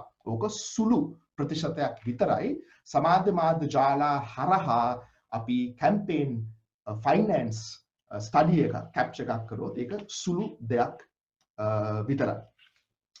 ඕකෙන් ප්‍රශ්නේ තියෙන්නේ cooling period එකට. අපි දන්නවා පැය 40 දවස් දෙකකට ඡන්ද දවසට දවස් දෙකකට ඉස්සෙල්ලා කිසිම ව්‍යාපාර කටයුත්තක් කරන්න බෑ කියලා EC එකෙන් කමිෂනර් කියලා තියෙනවා. හැබැයි මොකද්ද ජනාධිපති මැතිවරණ ගිය අවුරුද්ද දැක්කේ? අර පන්දර උගලන්ට මතකද කියලා අර කැලණි විහාරයේ නායකගේ උදාහරණය තමයි දෙන්නේ. right මම කියන වැඩි කතා කරන්නේ නැහැ. ඕනනම් ප්‍රශ්න අහන්න පුළුවන්. ඒක පුදුම විදියට ගිනියක් පත්තු කරා වගේ Facebook එකේ ගියා එක. ඒක ගියේ ඒක ටාගට් කරලා තිබුණේ අර පැය 48ට. ඉතින් ඒකෙන් ඍජුවම ඕපන් පක්ෂපාතී දෙයක් තමයි කරුනේ. හැබැයි කිසිම නීතිමය රාමුවක් තිබුණේ නැහැ. එදත් අදත් EC-ට මේහා සම්බන්ධයෙන් යම්කිසි දෙයක් කරන්න. එතකොට අපිට ප්‍රවණතාවයක් හැටියට නෙමෙයි දැන් මේක ඇත්ත තත්ත්වයක් බවට පත්වලා තියෙන්නේ. අර cooling period එක ලංකාවෙත් ඉන්දියාවෙත් හැම රටෙකම තියෙනවා. cooling period එක තුල social media හරහා තමයි ව්‍යාපාර කටයුතු කරගෙන යන්නේ ඇම්ප්ලිෆයි වෙන්නේ. ඒ කියන්නේ විශාල වශයෙන් අර 48ට ඒ කාලය තුල. අර දීපාංජලි කිව්වා නිවුස් පොලියුෂන් ඒක ඇත්තට හොඳ අර්ථකථනයක්. gossip pages වලින් කරන්නේත් ඒකත් හැබැයි හරි තියුණු විදිහට. දැන් උදාහරණයක් මම කතා කරනවා මේ Zoom call එකේ මම කතා කරනවා. දැන් මගේ screen එකේ මට පේනවා දීපාංජලි, ශාන්, අමන්ත, ශිෆාන් ඉන්නවා. දැන් ඒගොල්ලන් මං කතා කරන මොහොතේම mics unmute කරලා කෑ ගහන්න පටන් ගත්තොත් මගේ කටහඬ drown out වෙනවා. මගේ කටහඬ ඇහෙන්නේ නැහැ. ඕකම තමයි gossip pages වලින් කරන්නේ දෙආකාරයකට. එකක් තමයි ඒගොල්ලන් කියනවා මේක තමයි popular. ඒක උපතක් වෙන්න පුළුවන්, විපතක් වෙන්න පුළුවන්, මරණයක් වෙන්න පුළුවන්, කාගේ හරි දරුවෙක් වෙන්න පුළුවන්, අම්මා කෙනෙක් වෙන්න පුළුවන්, බෞද්ධ ආගමේ මොකක් හරි දෙයක් වෙන්න පුළුවන්, බල්ලෙක් වෙන්න පුළුවන්, පූසෙක් වෙන්න පුළුවන්, ඉන්ෆ්ලුවෙන්සර් කෙනෙක් වෙන්න පුළුවන්. හැබැයි ඒගොල්ලන් කියනවා මේක තමයි පොපියුලර්. ඒ කියන එකෙන් එක පේජ් එකක් විතරක් නෙමෙයි පැහැදිලිව පේනවා මේක රටාවක්. මං බලන ස්කේල් එකෙන් බැලුවාම උදේ 9 ඉඳන් 12ට රෑ 7 ඉඳන් 9ට පැහැදිලි කාල පරිච්ඡේද දෙකක් තියෙනවා හැම දවසම මෙන්න මේ gossip pages content posts දාන කාල පරිච්ඡේද දෙකක්. එතකොට ඒ focus එක, ඒ subject එක, ඒ රාමුගත කිරීම, ඒ කතිකාවක් හැමදෙස්සෙම ඇන්කර් වෙලා තියෙන්නේ යම් කිසි විදිහකට ඒ pages හරහාම එක දෙයකට. එතකොට ඒ දෙවෙනි කාරණය තමයි ඒක distract කරනවා. යම් කිසි දෙයක් වැදගත් දෙයක් රටේ සිද්ධ වෙනවා නම් gossip pages වලින් කියන්නේ නැහැ. මේක සිද්ධ වෙන්නේ නැහැ මොකද ඒගොල්ලන් ගැන කතා කරන්නේ නැහැ. වෙන දෙයක් ගැන තමයි කතිකාවක් ආරම්භ කරලා රාමුගත කරලා එන්ජිනියර් කරලා ඇම්ප්ලිෆයි කරන්නේ. ඒක ස්ට්‍රැටජික් දෙයක්. ඕක හිතලා බලලා ඕක ඇක්සිඩන්ට් එකක් නෙමෙයි. ඕක ගැන ගොඩක් මං කියලා තියෙනවා, බලලා තියෙනවා, හදාarලා තියෙනවා. Facebook එකට වචනයක් තියෙනවා ඕකට. ඒගොල්ලන් කියන්නේ coordinated inauthentic behavior. ඕකට සිංහලෙන් වචනයක් නැහැ. ඕක මං කිව්වා වගේ අර කොන්සර්ට් එකක් වගේ pages ගණනාවක් එක මොහොතකට එක විදිහකට එක රාමුගත කිරීමක් කරනවා. ඒකෙන් වෙන්නේ අතර ගොඩක් දෙනෙක් හිතනවා මේක තමයි රටේ වැදගත්ම දේ කියලා. මගේ අන්තිම පොයින්ට් එක ශාන් ඔයගේ ප්‍රශ්නෙට එන්න ඉස්සෙල්ලා මේ අර මේ කවුද දීපාංජලි කළ වෙරිටි එකෙන් කළා තිබුණා මීඩියා ඇනලිසිස් එකක් ජූලි මාසේ 5 වෙනිදාන් ජූලි මාසේ what was it දවස් 4ක් විතර 6 to 8 නේ ඒ දවස් 4ක් විතර මම ඒ කාලවකවානෝ ඒ කාල පරිච්ඡේදයේම මම Facebook බලුවා. වෙරිටි එකෙන් කළා තිබුණේ ප්‍රධාන පෙළේ නාලිකා මම ඒ නාලිකා accounts මං ඒ accounts Facebook එකේ බැලුවා. ඒ දවස් 5 තුල 5th July ඉඳන් 10th July videos 211ක් ගිහිලා තිබුණා. ඒ videos මිලියන 1.6ක් බලලා තිබුණා. ඒ videos 211න් total video length එක පැය 11ක්, ඒ කියන්නේ පැය 11ක් දවස් 5කට upload වෙලා තිබුණා අඩුම ගානේ. ඒ videos ඒ සම්පූර්ණ content කියන්නේ post ටික ගත්තොත් ඒ කියන්නේ මං ගුණ කළේ සජිත් SJB මහින්ද රාජපක්ෂ මම බැලුවේ ඒ keywords හරහා ඒ keywords ඇතුළත් වෙච්ච posts 379ක් තිබුණා. ඒ post ටික මිලියන් එකක් බලලා තිබුණා. ඒ post වලින් 9261ක් comments generate වෙලා තිබුණා. ඒ දවස් 5කට. ඕක ගැන තව කතා කරන්න පුළුවන්. හැබැයි ඒක ඒ අධිකයේ නිරීක්ෂණයෙන් පැහැදිලි වෙච්ච එකක් තමයි දීපාංජලි මායි කතා කරලා තිබුණා. පුදුමයට කාරණයක් ඒ එක post එකක් තිබුණා හිරු එකට වෙබ්සයිට් එකට යන post එකක්. මම බැලුවාම ඒක ඒ Facebook post එකේ තිබුණ views උයි comments උයි හිරු එකේ මේ post එක ඇත්තට link වෙලා තිබුණේ YouTube video එකකට. ඒ YouTube video එකට ගියාම ඇත්තට බලලා නැහැ YouTube video. හැබැයි Facebook post එකේ මොකද ඔක රණල් ගැන තිබුණේ ඇත්තට Facebook post එකේ reactions උයි comments බලුවාම සීගරක් තිබුණා. එතකොට ඒක ප්‍රහේලිකාවක්. ඒ කියන්නේ YouTube වීඩියෝ එක සාමාන්‍යයෙන් ඒ කියන්නේ අනුපාතයක් තියෙන්න ඕනේ. වීඩියෝ එකක් බලලා තමයි යම් කිසි දෙයක් logically හිතුවොත් අපිට comment කරන්න පුළුවන්. එතකොට අපි පැහැදිලිවම පේනවා ලංකාවේ ඇත්තට content බලන්න නැතුව අර බැලූ බැල්මටම පුද්ගලයෙක් නැත්තම් දෙයක් පේන හින්දා අපි ගිහිල්ලා ඒකට රියැක්ට් වෙනවා. නැත්තම් comment එකක් දානවා. ඒක ඇත්තට භයානක දෙයක්. මොකද YouTube එකට link එක බලලා නෙමෙයි අර Facebook page එකේ comments ගොඩක් දෙනෙක් දාලා තිබුණේ. අර රනිල්ගේ ෆොටෝ එකට තමයි react වෙලා තිබුණේ. ඇත්තට දැන් මම අද Twitter එකේ දැම්මා. මම බැලුවා 28 වෙනිදායි 29 වෙනිදායි Facebook මට බලන්න පුළුවන් හැම public page එකක්ම මම බැලුවා. ඒකෙන් පැහැදිලිවම පේන්නේ දේශපාලන කතිකාවක් මැතිවරණ කාලයක් තුල අනිවාර්යයෙන්ම සිද්ධ වෙන්නේ gossip උයි meme pages හරහා. ඒක ආයි කතා දෙකක් නැහැ. මොකක්ද මේ ප්‍රයිවට් ටෙලිවිෂන් ස්ටේෂන්ස් හරහා තමයි වැඩියෙන්ම යම් කිසි විදිහකට කතිකාවක් ගොඩනගන්නේ. ඒ කතිකාව ගොඩ නැගෙන්නේ අතිශයින්ම පක්ෂපාතී දෘෂ්ටිකෝණ පදනම් කරගෙන. දැන් Facebook එකේ ප්‍රශ්නේ තියෙන්නේ ඕක මම දැන් සිංහලෙන් මොකද්ද කියන්නේ කියලා time shifted. ඒ කියන්නේ දැන් රාත්‍රී 8ට පුවතක් මේ ප්‍රෝග්‍රෑම් එක බ්‍රෝඩ්කාස්ට් වෙනවා නම් ටීවී එක බලනවා නම් 8:00 නැත්නම් 9 වෙනකොට ඒක ඉවරයි. Facebook එකේ මේක පසුවෙනින් දින බලන්න පුළුවන්, ඊට පස්සේ සතියේ බලන්න පුළුවන්. ඒ විතරක් නෙමෙයි අර කොටු අර මේ කෙටි එඩිටඩ් සෙග්මන්ට්ස් හැටියට මේක වයිරල් විදියට මේ ප්‍රචාරණය වෙනවා. ඔකට ප්‍රශ්නේ තියෙන්නේ ඔක IM WhatsApp Viber හරහත් දැන් ප්‍රචාරණය වෙනවා. ඒකත් ප්‍රතිවර්ණ කාලයක් තුළ කිසිම විදිහකට අපිට අධ්‍යයනය කරන්න බැරි තත්ත්වයක් වට තමයි පත් වෙලා තියෙන්නේ. ශාන් මම දන්නේ මේක ඇතුළත් වුණාද කියලා මේ අහුව ප්‍රශ්න දෙකට උත්තරයක්. හැබැයි ඍජුවම කියන්න පුළුවන් සරලම උත්තරේ අහුව ප්‍රශ්නෙට ඔව්. Facebook ad library tool එකකින් උත් Facebook ad library report tool එකකින් උත් පැහැදිලිවම මම ඒක ඇත්තට ඊයේ අදත් පැහැදිලිවම කිව්වා. ඒක ගැන නිරීක්ෂණය කරනකොටම පේන්නේ අර සාම්ප්‍රදායික දේශපාලන රාමු තමයි. ඒ කියන්නේ අර ආර්ථිකයක්, ඒ කියන්නේ සල්ලි වියදම් කරන්න පුළුවන් පක්ෂ, සල්ලි වියදම් කරන්න පුළුවන් පුද්ගලයන් තමයි සෝෂල් මීඩියා එක හරහා ගොඩක්ම වියදම් කළා තියෙන්නේ. එතකොට ඒගොල්ලන්ගේ කන්ටෙන්ට් උත් බැලෙන්නේ.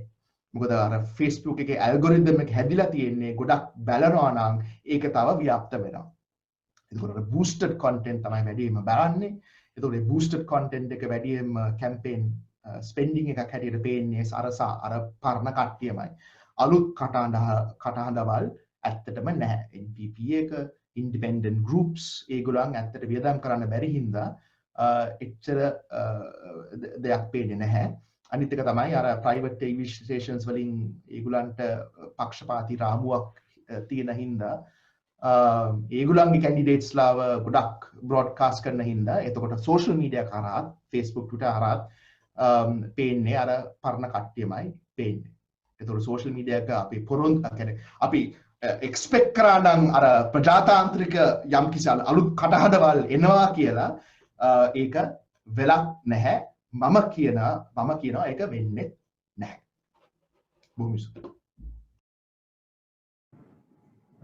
බොහොම ස්තුතියි සංජන.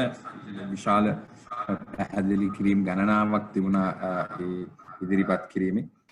ඔහු මතු කරපු කාරණා කිහිපයක් ඉතාමත් සැකෙවෙන් කියවෙනවා නම් මේ අතරම මමත් මේ වෙලාවෙද මේ ඇහුවේ මේ ඇප්ස් සමග අපේ ප්‍රිවසි එක කොතරම් අපේ පෞද්ගලික තොරතුරු කොතරම් දුරට අභියෝගයකට ලක් වෙනවද කියන එක. මොකද ඔහු පැහැදිලිවම කිව්වා මම ඉන්න ස්ථානය පවා මගේ සියලු තොරතුරු කන්ටැක්ට්ස් මේ හැම දෙයක්ම මේ ඇප්ස් හරහා ලබා ගන්න පුළුවන් මේවා මෙහෙම ණයට. ඉතින් ඒ නිසා ඒ ගැන අවධානයක් යොමු කරන්න ඕන.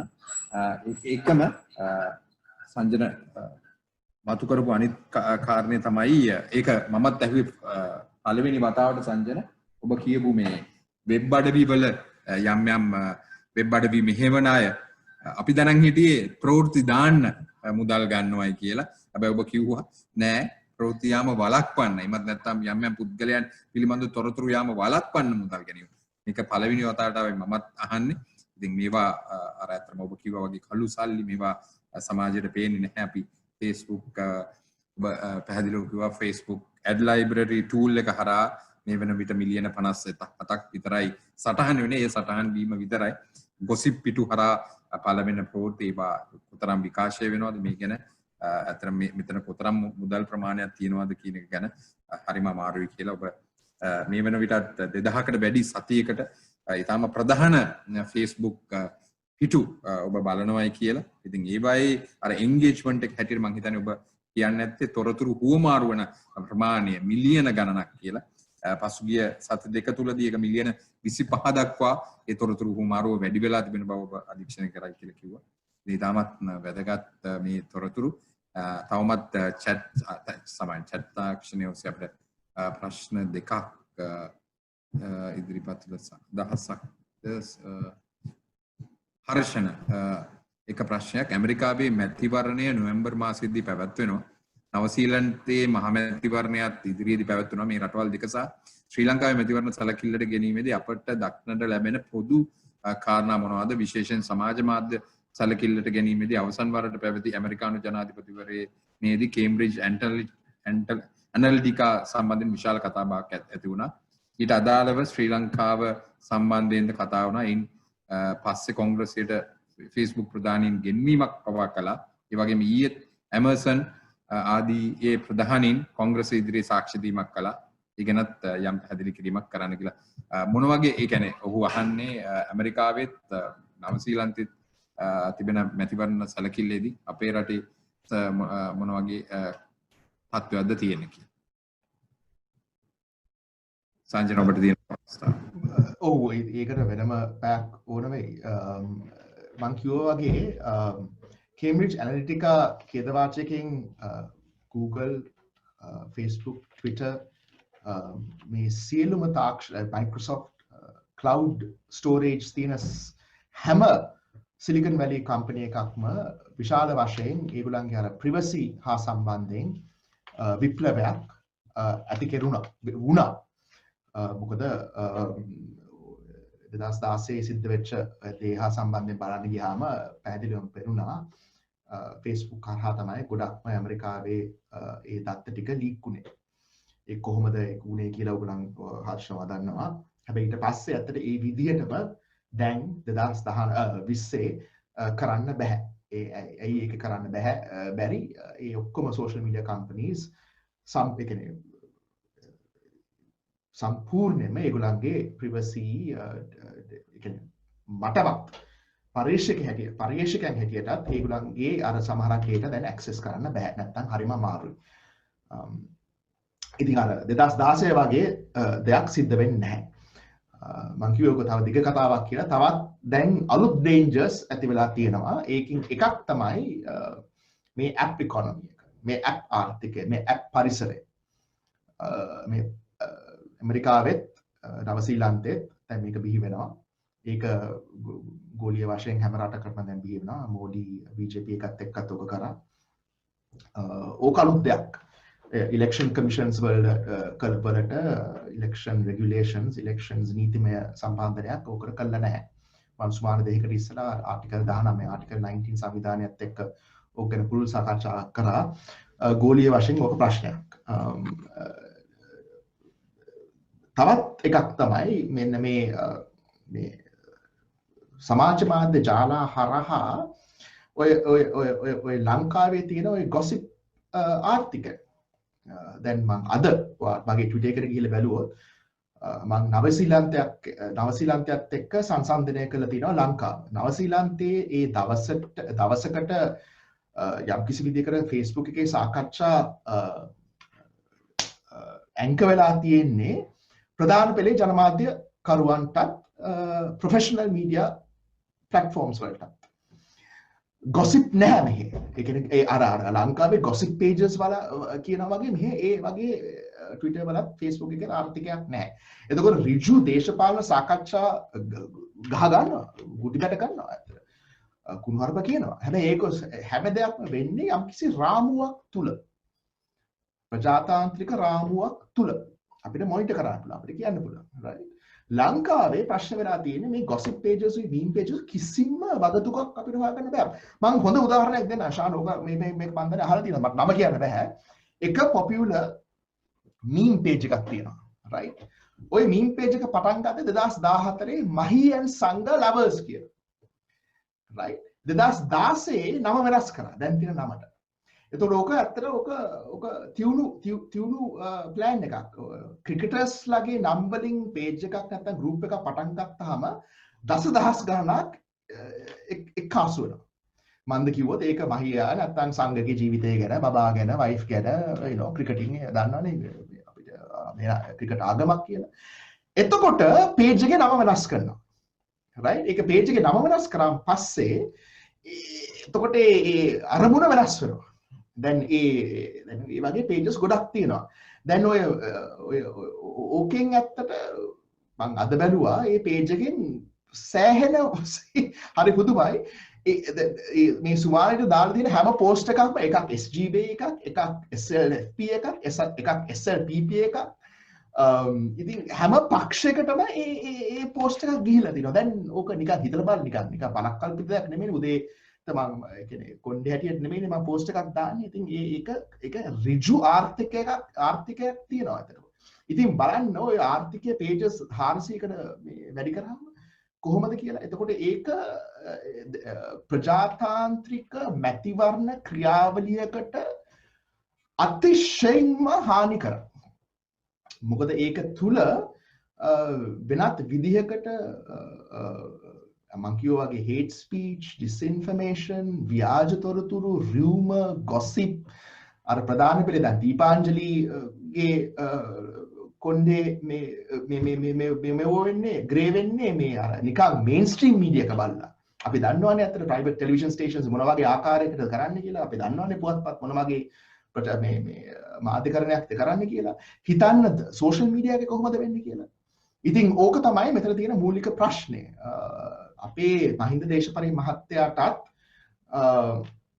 ඕක ඇත්තට තේරිලා නැහැ. අපේ කියන්නේ එංගලන්තේ ගිය අවුරුද්දේ House of Commons එක එංගලන්තේ පාර්ලිමේන්තුවෙන් ඒගොල්ලන්ගේ වෙනම ක්‍රියාවලියක් ස්ථාපිත කරා මේක හා සම්බන්ධයෙන් බලන්න. ඒක report එක ඉංග්‍රීසි වලින් තියෙනවා. ඒකෙන් ඒගොල්ලන් ඉංග්‍රීසි වලින් කියලා තිබුණේ our electoral laws are not fit for purpose. මේ එංගලන්තේ ඒකේ මොකක්ද අදහස් කරේ? එංගලන්තේ මැතිවරණ ක්‍රියාවලියක් හා සම්බන්ධයෙන් තියෙන නීති සමාජ මාධ්‍ය ජාලා එක්ක සංසන්දනය කරනකොට ඒ පරිසරයයි ආර්ථිකයයි ඉකොලොජිකයි ඉකොනොමිකයි දේශපාලන කතිකාවක් හා සම්බන්ධයෙන් සංසන්දනය කරනකොට සම්පූර්ණයෙන්ම අදාළ නැහැ. රෙගියුලේට් කරන්න බෑ. දැන් ඕක ලංකාවට අනිවාර්යයෙන්ම බලපානවා. මම අන්තිම වශයෙන් කියන්න ඕන ශාන් මේක තියෙනවා මේ මාග්‍රට් තැචර්ගේ ඒ කාලේ ඉඳන් තියෙන වචනයක් ඒ කියන්නේ අයිඩියා එකක්. ඕකට කියන්නේ මාග්‍රට් තැචර්ගේ කන්සර්වටිව් පාර්ටි එකේ කැම්පේන් මැනේජර් තමයි ඕක ඉස්සෙල්ලම දියත් කරේ කොන්ස්ටන්ට් කැම්පේන් එක කියලා. ඒ කියන්නේ හැමදාම කැම්පේන් එක. මැතිවරණ ක්‍රියාවලියක් තුල විතරක් නෙමෙයි ඒක සිද්ධ වෙන්නේ. ඕක ලංකාවේ පැහැදිලිවම පේන දෙයක්. gossip meme pages හරහත් private TV stations හරහත් දේශපාලන ඒ කියන්නේ කියමු දේශපාලන පක්ෂ හරහා සාමාන්‍යයෙන් වෙනවා කියලා. හැබැයි අර අනිත් pages හරහා හැම දවසම පක්ෂපාතී දේශපාලන කතිකාවක් තමයි කරගෙන යන්නේ. දැන් උදාහරණයක් හැටියට ගත්තොත් මගේ පුතාට අවුරුදු 13යි. එයා Instagram එකේ ඉන්නේ. දැන් එයාට පේනවා Vasudeva Nanayakkara. I mean, you know, it's a bloody joke. Vasudeva නානක්කාර උයි අනිත් ඒගොල්ලන් තමයි gen elect SL hashtag එකකින් Instagram එක කරහා මැතිවරණ ව්‍යාපාරයක් කරගෙන යන්නේ. දැන් Instagram එකේ ඉන්න කට්ටියට ඡන්දයක් නැහැ.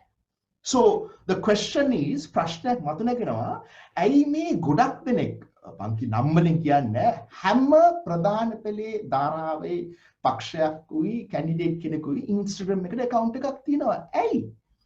මේකෙන් අවුරුදු 5ක plan එකකින් තමයි ඒගොල්ලන් මේක දියත් කරලා තියෙන්නේ. මොකද අර Instagram එකේ ඉන්න කට්ටිය 18 ඒගොල්ලන්ගේ ඡන්දේ පාවිච්චි කරාම ඒගොල්ලන්ගේ අර දේශපාලන මතිමතාන්තරයක් හැදිලා හමාරයි. මේක ඇත්තට මම අන්තිම වශයෙන් කියන්න ඕනේ philosophically සංකල්පයක් හැටියට මැතිවරණ නිරීක්ෂණ කණ්ඩායම් වලට ඒගොල්ලන් මන් දන්නේ හැටියට මේක ඒගොල්ලන් බලලා නැහැ. මොකද අපි මැතිවරණ නිරීක්ෂණය කරන්නේ මැතිවරණ දවස ප්‍රචණ්ඩකාරීත්වය හා සම්බන්ධයෙන්. බැලට් බොක්ස් ස්ටෆින් එකක් නැත්නම් කාට හරි ගහලා අනේ අර ගතානුගතික රාමුවකින් තමයි අත මැතිවරණ නිරීක්ෂණය කරන්නේ. කිසිම මැතිවරණ ඒ කියන්නේ CMA එකක් මං කියනවා. කිසිම මැතිවරණ නිරීක්ෂණ කණ්ඩායමක් ලංකාවේ අද වෙනතුරු ඍජුවම යම්කිසි ක්‍රමවේදයකට දත්තපද නම් කරගෙන ඉදිරියට එන අනාගතයේදී ඉන්න ප්‍රශ්න වලටත් බැල්මකින් නෙමෙයි මැතිවරණ නිරීක්ෂණය කරන්නේ. ඕකත් යම්කිසි විදියකට ප්‍රජාතාන්ත්‍රික අනාගතයකට ප්‍රශ්නයක්. හොඳයි අර අනිත් ප්‍රශ්නේ තවත් කොටසක් තිබෙනවා. නමුත් මම ඊට කලින්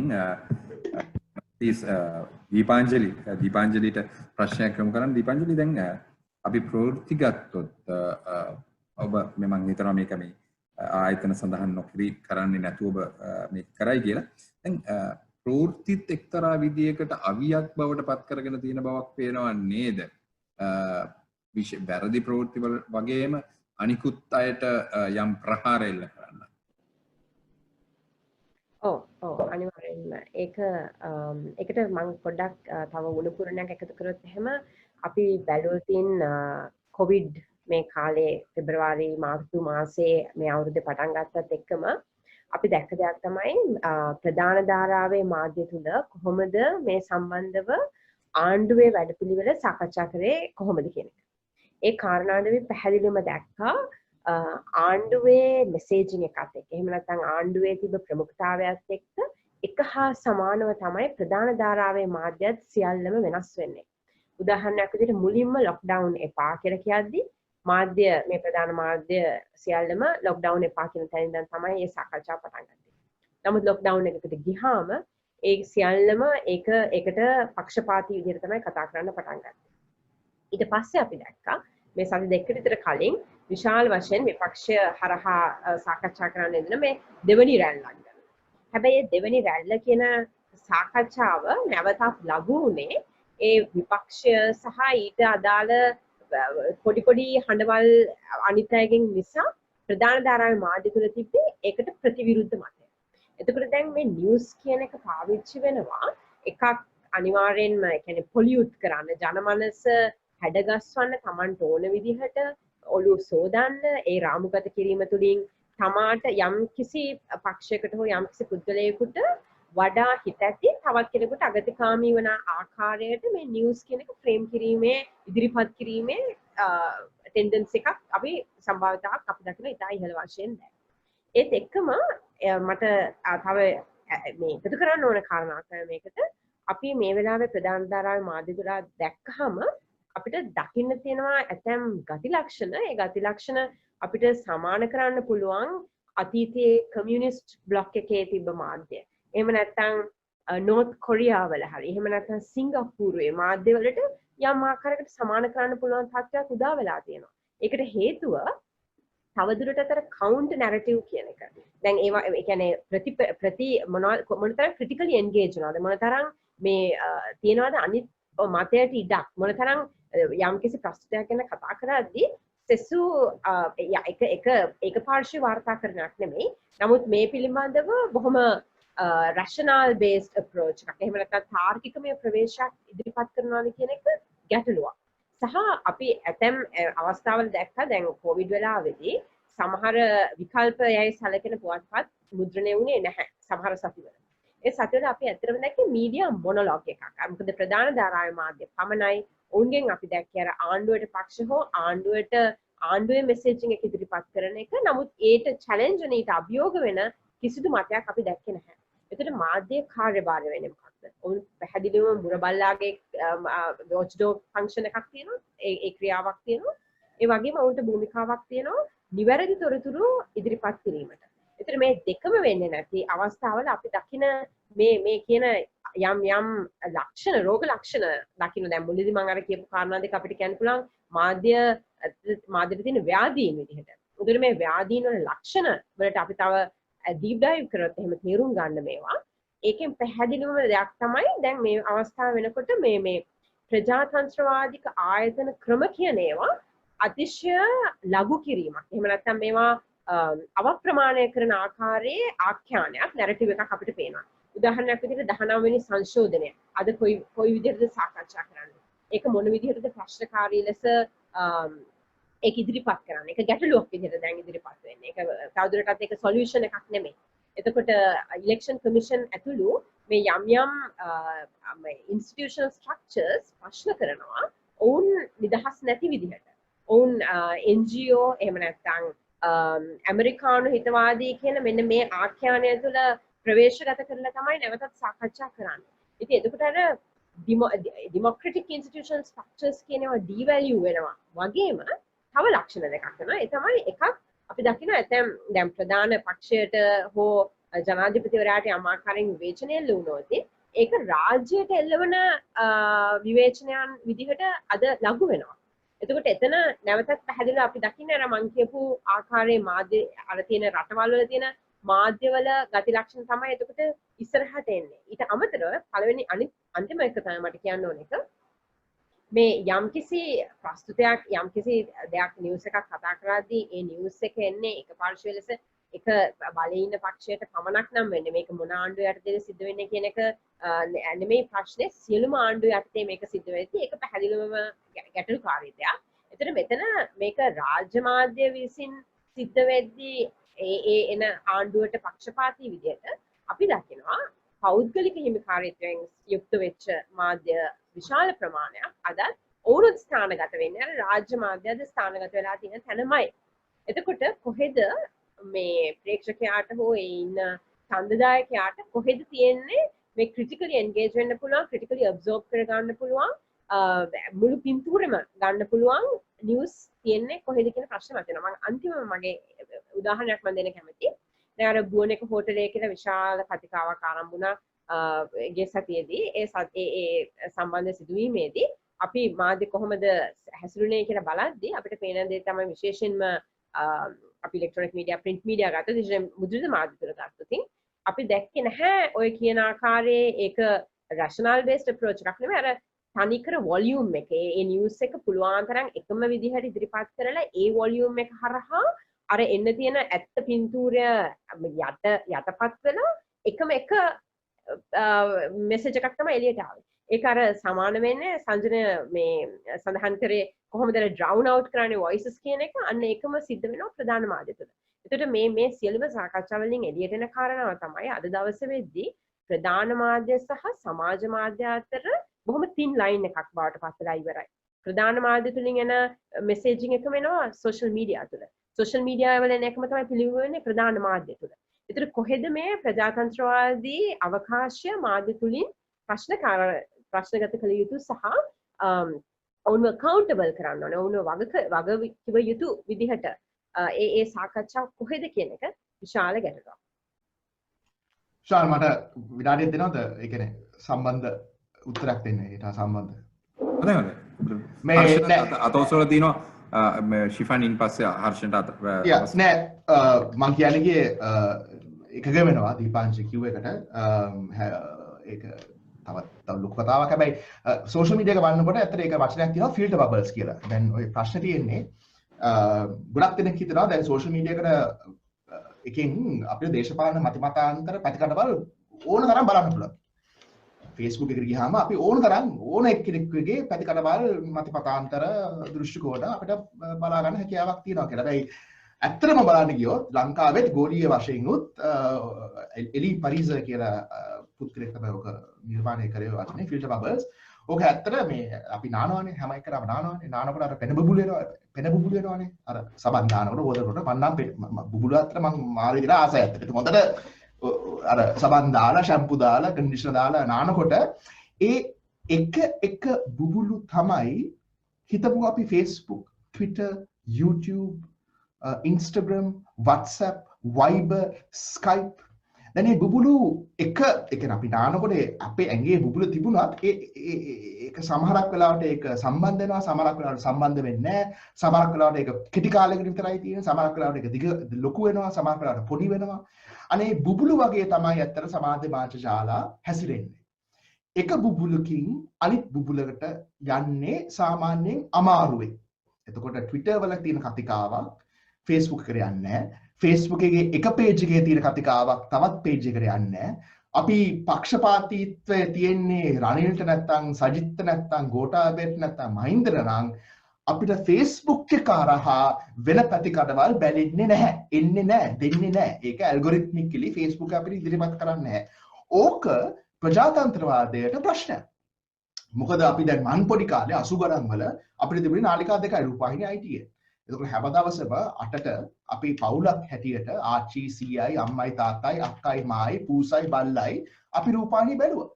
අපි hina වුණා. පොඩි කාලේත් අපිට hina වුණා. මේක පචයක්. පච ගුලි තමයි දෙන්නේ අපිට.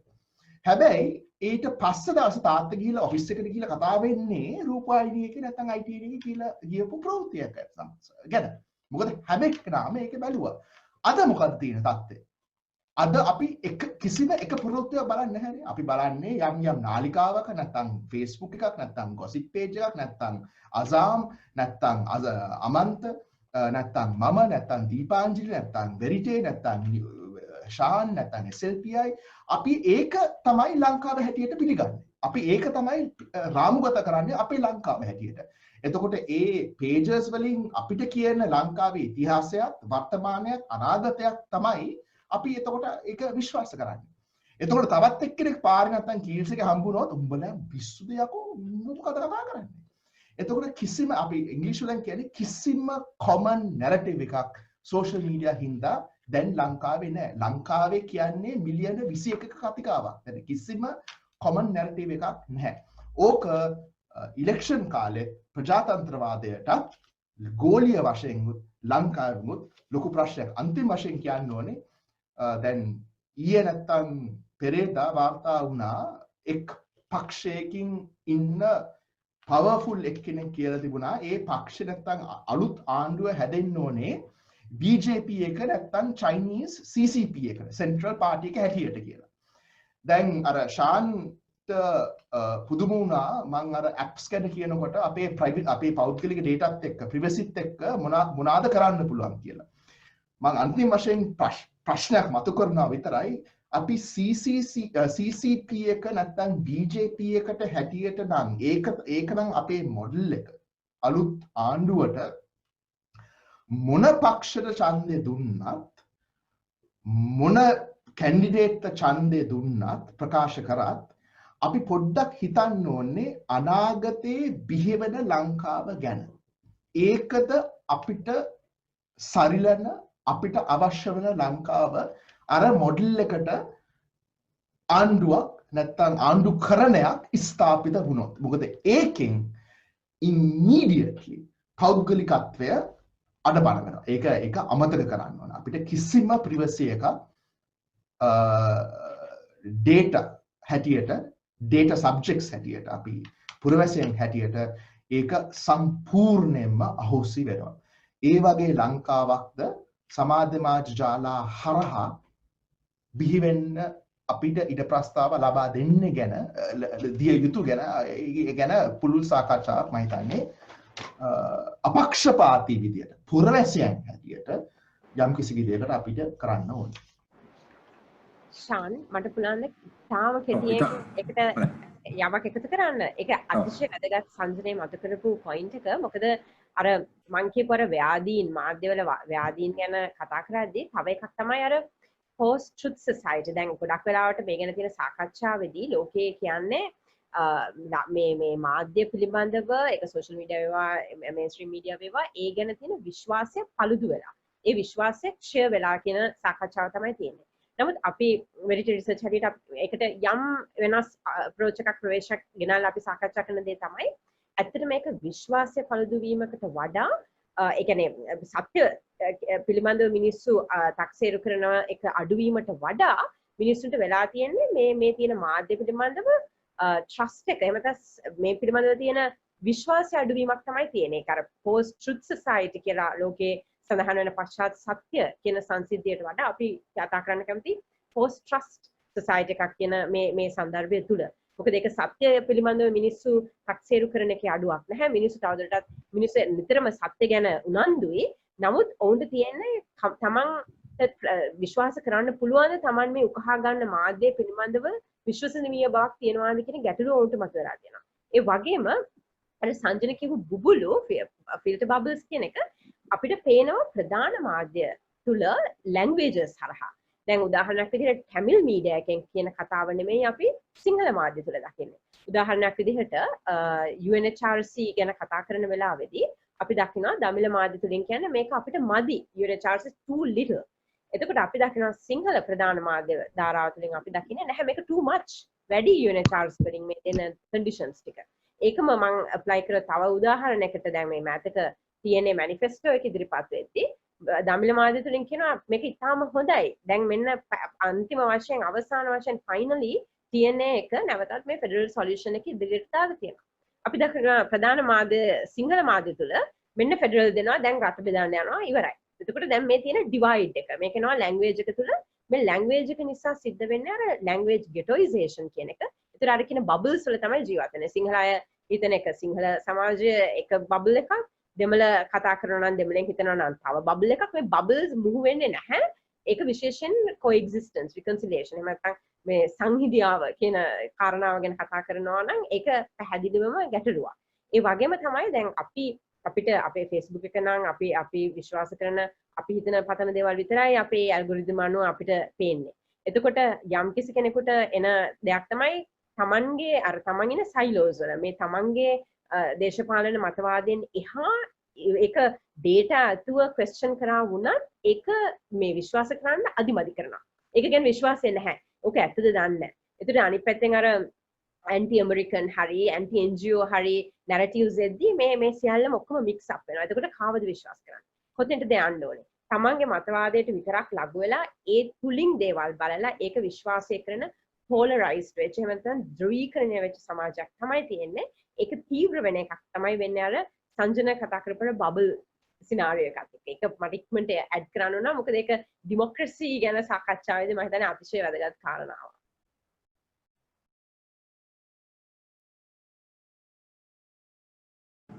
මම හිතන්නේ තාමත් හොඳ තැනකට ඇවිල්ලා ඉන්නවා සංවාදේ. දැන් කවුරුත් අපිට එකතු වෙනවාද ප්‍රශ්නයක් යොමු කරන්න. හර්ෂණ කීප වතාවක් අතත් ඔසවලා තිබුණා. හර්ෂණ ඔබ ප්‍රශ්නයක් යොමු කරනවාද? ඔව් නැවතත් අත ඔසවලා තිබෙනවා. ශිෆාන් ඔහුට අවස්ථාවක්. ඔව් මම ප්‍රශ්න දැන් ගොඩාක් තියෙනවා. එකක් තමයි දැන් මේ දීපංජලි ලක්කයි මේ සංජනය දෙන්නම කිව්ව එකක් තමයි අර මේ බබල්ස් කියන එක. දැන් අපි පෞගේ කාලෙම දැක්කා මේ TN එකේ මැනිෆෙස්ටෝ එක දැම්මම ඔය අර ෆෙඩරල් කතාව එක දැක්කා. දැන් කියන්නේ ඔය කියන කරුණු ගණක් සමහර ඒවා අපිට දැන් කියත් තමයි සමහර ඒවා තේරෙන්නේ. අනිත් එක දැන් අර මේ ළඟදී ඔය කියලා තිබ්බ එක අර මේ BJP එක වගේ හෝ නැත්නම් කමියුනිස්ට් පාර්ටි එක වගේ යන්න ඕනේ කියප කතාවයි සහ මේ ප්‍රයිවසි දැන් අර හොංකොං වල නැෂනල් සිකියුරිටි දීපංජලි ලක්කත් එක්ක කිව්වා. ඒතර ඒ වගේ එකක් ඉදිරියේදී අපිට කොයි වගේ බලපෑමක් කරයිද? කියන්නේ ඒ දැන් තුර්කියත් ඊයේ පෙරේද මේ සෝෂල් මීඩියා වලට දාලා තිබ්බ යම් සීමා.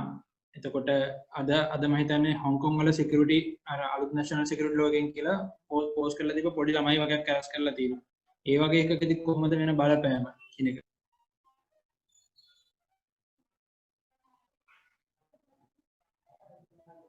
පිළිතුරක් දෙන්න ඉස්සලා. ඒක සරල වශයෙන් කියන්න ඕනේ ඔක ඔයා දන්නවනේ ප්‍රශ්නෙට උත්තරේ ඔයා දන්නවා. අපි අර කපාහනක් එළවනකොට අපිට එක්සොස්ට් එකෙන් දුම් යනවා. ඒ වගේම තමයි සෝෂල් මීඩියා එක පරිහරණය කරනකොට අපි ඒකට ඉංග්‍රීසි වලින් කියන්නේ data exhaust එකක් කියලා. අපි Facebook, Twitter, YouTube, emails, web browsing web එකට ගිහිල්ලා ඇතුළත් වුණාම ස්මාර්ට්ෆෝන් එකේ නැත්නම් ඩෙස්ක්ටොප් එකේම අපි පරිහරණය කරපු මොහොතේ තත්පරේ ඉඳන්ම අපිට exhaust එකක් තියෙනවා. අපිට signature එකක් තියෙනවා. ඒක පරිහරණය කරා කියලා දැනුමක් තියෙනවා ටෙල්කෝ එකට, ඉන්ටර්නෙට් ඔපරේටරට, ISPට, එතකොට ආණ්ඩුවටත් යම් කිසි විදිහකට අපිට කියන්න පුළුවන් මෙන්න මේ 10 ඉඳන් 10 කාල වෙනකන් මම සිග්නල් පාවිච්චි කරා යම් කිසි කෙනෙකුට කතා කරන්න. එතකොට ඒගොල්ලන්ට හොයන්න පුළුවන් එතකොට මේ 10 කාල අතර කාල පරිච්ඡේදය අතර වෙන කවුද ඒ සිග්නල් එක පාවිච්චි කරේ කියලා නෙට්වර්ක් එකේ නැත්නම් ලංකාවේ.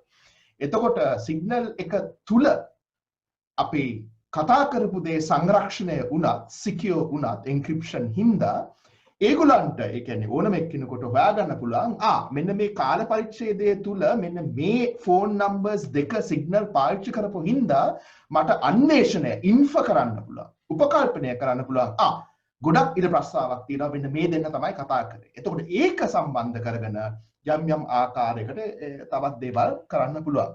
ඉතින් ඔය වගේ අර ඕවෙල් වගේ ඩිස්ටෝපියන් අඳුරු අනාගතයකට තමයි මොඩල් එකක් හැදෙන්නේ අපි ඔය CCP එකයි BJP එකයි තුර්කියේ එර්ඩෝගාන් කරපු වැඩේ ඒ විතරක් නෙමෙයි.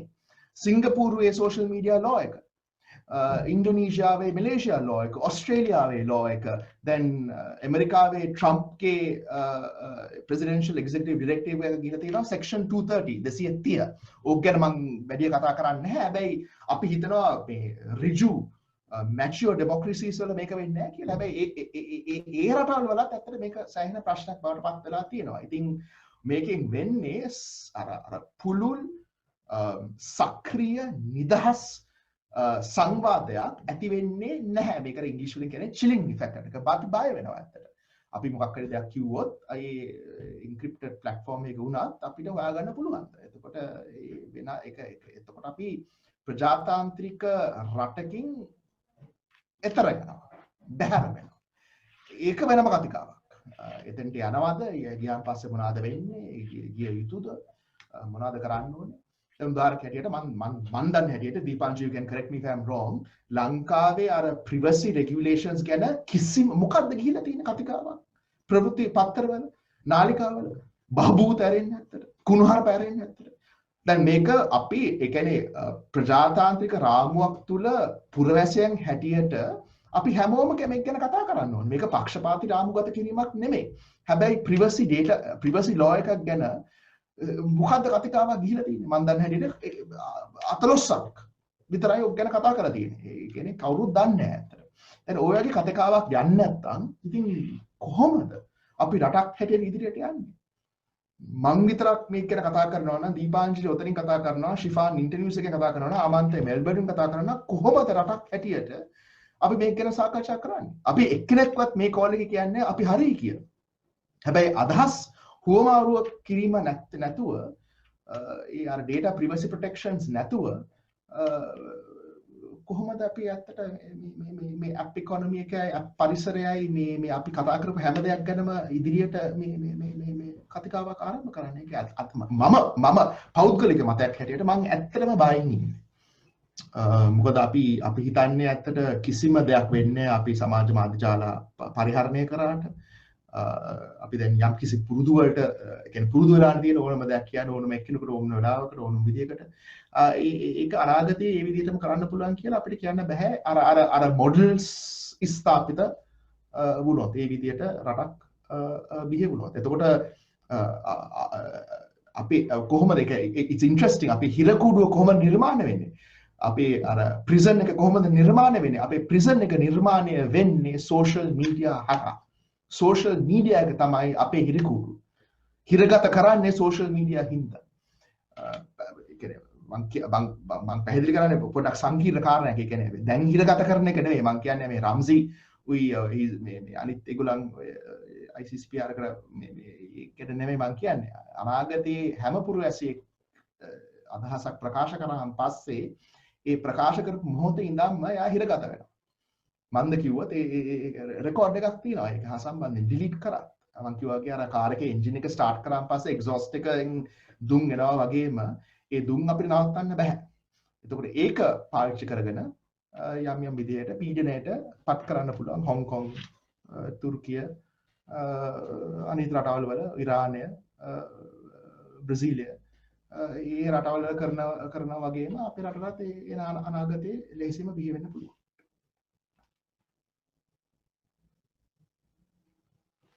හොඳයි සංජන මං හිතන්නේ හර්ෂණට මං හිතන්නේ මොකක් පැහැදිලි උත්තරයක් ලැබුණා කියලා. දීපාංජලිට යමක් එකතු කරනවද නැත්නම් තවත් ප්‍රශ්න නම් ඉදිරිපත් වෙලා නැහැ. සම්බන්ධයෙන් එකක් තිබුණා නේද ඒක? ඔව් ඒක අර ප්‍රශ්නෙම කොටසක් හැටියට තමයි තිබුණේ. හර්ෂණගේ ප්‍රශ්නේ. ඒ කියන්නේ හර්ෂණ අහලා තිබුණා මේ ගොඩක් වැඩි වශයෙන් දැන් මේ අවසාන පරිච්ඡේදයේදී වැඩි වශයෙන් වෛරී ප්‍රකාශන වලට ඉදිරිපත් වීමක් තියෙනවා නේද කියලා. සංජන මේ සංජන වෙන්න ඕන මේ කාර්යය හොඳයි අපි මතු කරොත් දැන් දිගින් දිගටම මැතිවරණ කොමසාරිස් කාර්යාලයේ කියන කාරණයක් තමයි මේ මැතිවරණ පනත්ත බොහොම ඔබත් ඒක යම් විදිහකට සඳහන් කළා මැතිවරණ පනත බොහොම යල් පැන ගිය පනතක් 1981 වගේ කාලෙකදී වකවානුවේදී අපේ රටේ තිබුණේ රාජ්‍ය මාධ්‍ය. අතරම ITN එකත් ඒ වෙනකොට රාජ්‍යයට පවරගෙන තිබුණේ ඉඳ පුද්ගලික මාධ්‍ය තිබුණෙත් නැහැ. සමාජ මාධ්‍ය ගැන කවුරුත් හිතලවත් තිබුණේ නැහැ වෙනකොට අපේ රටේ. ඉතින් මේ තත්ත්වය තුළ මේ බොහෝ දේවල් මේ මාධ්‍ය උපමාන පැනවුවත් මොන දේවල් කරත් ඒවා හරියට ක්‍රියාත්මක වෙන්නේ නැහැයි කරන්න බෑ කියලා. ඉතින් ඒ නිසා මොනවා හරි නීති හදනවා නම් මැතිවරණ ප්‍රචාරණීය සම්බන්ධව අර හැමෝම කියන සමබිමක් හදන්න හැමෝටම එක හා සමාන පරිසරයක් හැම අපේක්ෂකටම හදන්න මේ නීති හදනවනම් මොන වගේ අවධානයක්ද යොමු කළ යුතුව තිබෙන්නේ අද වගේ දවසක? ඉක්මනින් කියන්න පුළුවන් උත්තර දෙකක් තියෙනවා. එකක් තමයි දැන් තියෙන නීති ඇත්තට සම්බන්ධනේ නිකන් තිබුණාට වැඩක් නැහැ නේ ඇත්තට. ඒක ක්‍රියාත්මක වෙන්න ඕනේ. දීපාංජිට ඔක උත්තරයක් දෙන්න පුළුවන් මොකට ඇත්තට. දැන් තියෙන නීති වලට ක්‍රියාත්මක නොවෙන හින්දා යම්කිසි හේතුවක් තියෙනවනේ ඒක ක්‍රියාත්මක නොවෙන්න. ඒක හින්දා තමයි අර ප්‍රධාන පෙළේ ජනමාධ්‍යයෙන් රූපවාහිනී නාලිකාවලින් දාන දේවල් Facebook එකට යන්නේ. ඒතකොට ඒක Facebook එකේ ප්‍රශ්නයක් නෙමෙයි. ගොඩක් දෙනෙක් කියන්නේ නෑ ඇත්තට මේක Facebook එකේ නෑ ඇත්තට නෑ එතනින් නෙමෙයි ප්‍රශ්න පටන් ගන්න. ප්‍රශ්න පටන් ගන්න බ්‍රෝඩ්කාස්ට් ටවර් එකකින් ටෙලිවිෂන් නාලිකාවේ. ඒ නාලිකා කන්ට්‍රෝල් කරන්න බැරි හින්දා තමයි ඒ කන්ටෙන්ට් ටික Facebook එකට යන්නේ. Facebook එකට ගියන් පස්සේ ඒක වෙනත් ප්‍රශ්න රාශියකට මතුනගෙනවා. හැබැයි කොහොමද ඒක සෝට් අවුට් කරන්නේ? ඒක සෝට් අවුට් කරන්නේ ඒ නාලිකා හා සම්බන්ධයෙන්. දැන් තියෙන නීතිමය රාමුව ඒක මම හිතන්නේ කරන්න පුළුවන් ඒක. නොකරන හේතුව තමයි ඇත්තට මෙතන තියෙන ප්‍රශ්න. දෙවැනි කාරණය තමයි yes අපි සුගලන් වල තිබුණ නීතිය ලෝකෙත් මම කිව්වාගේ එංගලන්තෙත් ඒගොල්ලන් පැහැදිලිවම අයිඩෙන්ටිෆයි කරලා තිනවා දැන් මේ 20 මේක සරිලන්නේ නැහැ කියලා. තනි කරම යල් පැනලා තියෙන නීතිමය රාමුකත් තමයි මේ හැම රටකම තියෙන්නේ. so මොකද අපිට කරන්න පුළුවන්? අපිට කතිකාවක් ආරම්භ කරන්න පුළුවන් සමාජ මාධ්‍ය ජාල කම්පැනිස් වලත් උදව් අරගෙන කොහොමද ඒගොල්ලන්ගේ උදව්ත් එක්ක මෙන්න මේ ප්‍රජාතන්ත්‍රවාදය ආරක්ෂා කරන්න පුළුවන් ආරක්ෂා කරගත හැකි පුළුවන් ආකාරයකට මෙන්න මේ platforms ස්ථාපිත කරන්න පුළුවන් කියලා. දෙවෙනි එක තමයි මේ විශේෂයෙන්ම සිලිකන් වැලි එකේ මේ කම්පැනිස් වලට මානව අයිතිවාසිකම් ගැන ඒගොල්ලන් තව මනා අවබෝධයක් අවධානයක් යොමු කරන්න ඕනේ. ඒක තම කතිකාවක්. ඒක කරන්නේ නැහැ ඒගොල්ලන්. Zuckerbergගේ ප්‍රශ්නේ තියෙන උදාහරණයක් ඇරෙට ඕනම දේශපාලනඥයෙකුට ඕනම කුණුහරුපයක් කියන්න පුළුවන් Facebook එකේ. ඒගොල්ලන් ෆැක්ට් චෙක් කරන්නේ නැහැ. That's a problem. අපි කට කැඩනකම් කියලා තියෙනවා. හැබැයි ඒක දැන් ඇමරිකාවේ පත් වෙලා තියෙන ඕක හින්දා තමයි ඇත්තට. Twitter, Google ඊට වඩා හත්පසෙම වෙනස් ස්ථානයක ඉන්නේ. ඉතින් අර social media companies වලත් ඒගොල්ලන්ට අන්ත ඒ කියන්නේ ඇතුළෙම කතිකාවක් ආරම්භ කරන්න ඕනේ මේ මානව අයිතිවාසිකම් උයි උල්ලංඝනය නොවන විදිහකට hate speech දෙයක් වෙන නොවන විදිහකට අර ව්‍යාප්ත නොවන විදිහකට මේ platforms architect කරන්න engineer කරන්න පුළුවන් කොහොමද කියලා. තුන්වෙනි කාරණේ තමයි අපි ගොඩක් දෙනෙක් බලනවා ඇමරිකාව දිහා, එංගලන්ත දිහා, අපි කවදාවත් ඉන්දියාව ගැන කතා කරන්නේ නැහැ. ඉන්දියාවේ ඉලෙක්ෂන් කමිෂන් එකෙන් ගිය අවුරුද්දේ ලෝක සභා ඉලෙක්ෂන් එකට වෙනම ડોකියුමන්ට් එකක් දියත් කරා. ඒක ඉංග්‍රීසි වලින් තියෙන්නේ. හැබැයි ඒක හරිම කොම්ප්‍රිහෙන්සිව් ડોකියුමන්ට් එකක්. පුදුම විදිහකට සූක්ෂම විදිහකට ඉදිරි බැල්මකින් තමයි මේ ડોකියුමන්ට් එක දියත් කරලා තියෙන්නේ. ඒක මම ඇත්තට රෙකමෙන්ඩ් කරා නොවැම්බර් මාසේ 29 වෙනිදා මම Google Doc එකක් publicly CMEV එකටයි එදා හිටපු යුරෝපියන් මොනිටර්ස්ලාටයි දීලා මම ඒක Google Doc එකකට දැන් public එකේ available. ඒකේ මම ඉදිරිපත් කරා කරුණාකර අපේ ඉලෙක්ෂන් කමිෂන් එකට ගිහිල්ලා වැඩි දුර යන්න ඕනේ නැහැ. ඉන්දියාවේ තියෙන ඒ කතිකාවෙන් අපිට නම් ඉගෙන ගන්න පුළුවන්. මොකද ඉන්දියාවේ කතික ඍජු කතිකාවක් ආරම්භ කළා. Facebook උයි, Google උයි, Twitter එක්ක ලෝක සභා ඉලෙක්ෂන් එකට කොහොමද ඒගොල්ලන්ට මොනවද කරන්න පුළුවන්? විශේෂයෙන්ම මම හිතන්නේ ඒක පැෆ්රල් එකෙන් උයි #generation එකකින් ඉල්ලපු දෙයක් තමයි මේ දවස් ගානකට ඉස්සෙල්ලා දාපු report එකේ ඉලෙක්ෂන් කාලයක් තුල යම්කිසි දෙයක් report කරාන් පස්සේ time period එක කාල පරිච්ඡේදයක් තියෙන්න ඕනේ. ඒ කියන්නේ ඒක define වෙලා තියෙන්න ඕනේ. ඒක හා සම්බන්ධයෙන් response එකක් නැත්නම් යම්කිසි දෙයක් කරනවා කියලා. ඉලෙක්ෂන් එක පස්සේ ඒක කෙරුවාම වැඩක් නැහැ නේ ඇත්තට. ඒතකොට ඒ වගේ කතිකාවක් ඒගොල්ලන් ආරම්භ කළා තිබුණා. මෙතන තියෙන ප්‍රශ්නේ තමයි ෂාන් මේක මම කිව්වා මේක ඉවරෙන්නේ නැති කතාවක් කියලා. උදාහරණයක් හැටියට තවත් අලුත් දෙයක් තියෙනවා මෙතන. Facebook page එකක් තියෙනවා අපිට. අපිට ඒ Facebook page එකට වෛරී සහගත දෙයක් දානවා. විනාඩි 5කින් ඒ post එක අයින් කරනවා. right? මේක ඇත්ත මේ උදාහරණ මම නම් කියන්න බෑ. හැබැයි මේ ඔයගොල්ලන් හැමෝම දන්න කට්ටිය මේක කරලා තියෙනවා යම් යම් page වල. ඒ විනාඩි 5න් post එක අයින් කරාම live broadcast එකක් වෙන්න පුළුවන්, වීඩියෝ එකක් වෙන්න පුළුවන්, post එකක් වෙන්න පුළුවන්, meme එකක් වෙන්න පුළුවන්, photo එකක් වෙන්න පුළුවන්, නිකන් වාචිකව නැත්නම් ලිඛිතව ලියපු එකක් වෙන්න පුළුවන්. ඒ විනාඩි 5න් ඒ යන කට්ටියට ගිහිල්ලා ඉවරයි. එතකොට ඒක බැලුවාන් පස්සේ තවත් එක්කෙනෙක් Twitter එකට දානවා, තවත් එක්කෙනෙක් WhatsApp එකෙන් දානවා, තවත් එක්කෙනෙක් Viber එකෙන් දානවා, තවත් එක්කෙනෙක් private group එකකට දානවා, තවත් එක්කෙනෙක් private page එකකට දානවා. right? මොකද private pages මට බලා ගන්න බෑ. researchers ලා හැටියට private pages අපිට බලා ගන්න බෑ. අපිට බලා ගන්න පුළුවන් public pages විතරයි. එතකොට මේ විනාඩි 5න් මොකද්ද? තව කළු media ආර්ථිකයක් ආරම්භ කරලා තියෙනවා. හැබැයි ඒක ගැන අපි තවත් ස්ටඩි කරන්න ගියොත් ඒ post එක අරන් දැම්මම පස්සේ link එක එන්නේ මොකද්ද? blank link එකක්. එතකොට අපිට කියන්න බෑ මේ පුද්ගලයා තමයි මේක කරේ අපිට හොයාගන්න බෑ කොහෙන්ද මේක පටන් ගත්තේ කියලා. ඉතින් ওই වගේ ප්‍රශ්න මම කියන්නේ අන්තිම වශයෙන් කියන්න තියෙන්නේ මහින්ද දේශපාලන මහත්තයත් එක්කත් ඉලෙක්ෂන් කමිෂනර් එකත් එක්කත් අපි මැතිවරණ නිරීක්ෂක කණ්ඩායම එක්කත් ෂාන් ඔයාටත් මේ ශිෆාන්ටත් අමන්තරත් ඔය පුළුල් සාකච්ඡාවක් ඇති කරන්න ඕනේ. ඇයි අපි බලන් ඉන්නේ? මොනවාටද අපි බලන් ඉන්නේ ඇත්තට? මේක අද තියෙන ප්‍රශ්නයක්. මේක අර විද්‍යා ප්‍රබන්ධයක් නෙමෙයි. This is not a science fiction future. මං අද මේ පැයකමාරෙන් කතා කරේ මගේ බැල්මෙන් 101ක්. ඉතින් හිතන්න කොයි වගේ ප්‍රශ්න දීපාංජලි දන්නවා ඕක ගැන. අද දීපාංජලි කතා කරේ ඇත්තට ඒ කියන්නේ සාමාන්‍ය ප්‍රධාන පෙළේ මාධ්‍ය හා සම්බන්ධයෙන් කුඩා ප්‍රතිශතයක් විතරයි. එතකොට ඇයි මොකක්ද අපි බලන් ඉන්නේ මේ ලෝක ඉවරනකන්ද බලන් ඉන්නේ මේ වගේ කතාවක් ආරම්භ කරන්න. ඉතින් මට ඒකයි ප්‍රහේලිකාව ෂාන්. මේ දත්ත තියෙනවා මහින්ද දේශපාලන මහත්තයා හොඳටම දන්නවා මේ මොකද්ද කියලා. මොකද මං හම්බෙලා තියෙනවා මහත්තයාව. දැන් කියන්න පුළුවන් ඒක ඇත්තට. හම්බෙලා තියෙනවා අපිට අපි පැහැදිලි ඉදිරිපත් කරලා තියෙනවා මේක තමයි තියෙන අනාගතය කියලා. එතකොට අපි නිකන් මේ ඉන්ටර්වියුස් එකේ Zoom calls වලද මේ කතිකාව තියන්නේ නැත්නම් අපි තවත් පුළුල් විදිහකට ඍජු විදිහට දීර්ඝකාලීනව ඒ කතිකාව ආරම්භ කරනවා. තියෙන ප්‍රශ්න තමයි අගෝස්තු 5 වෙනිදාන් පස්සේ කතිකාවක් තියන්න පුළුවන්දවත් කියලා. So those are open questions. මන්නම් කියන්නේ අතට ඒ කතිකාවකින් ඒක යම්කිසි විදිහකට පුළුල් කතිකාවක් ආරම්භ කරන්න ඕනේ.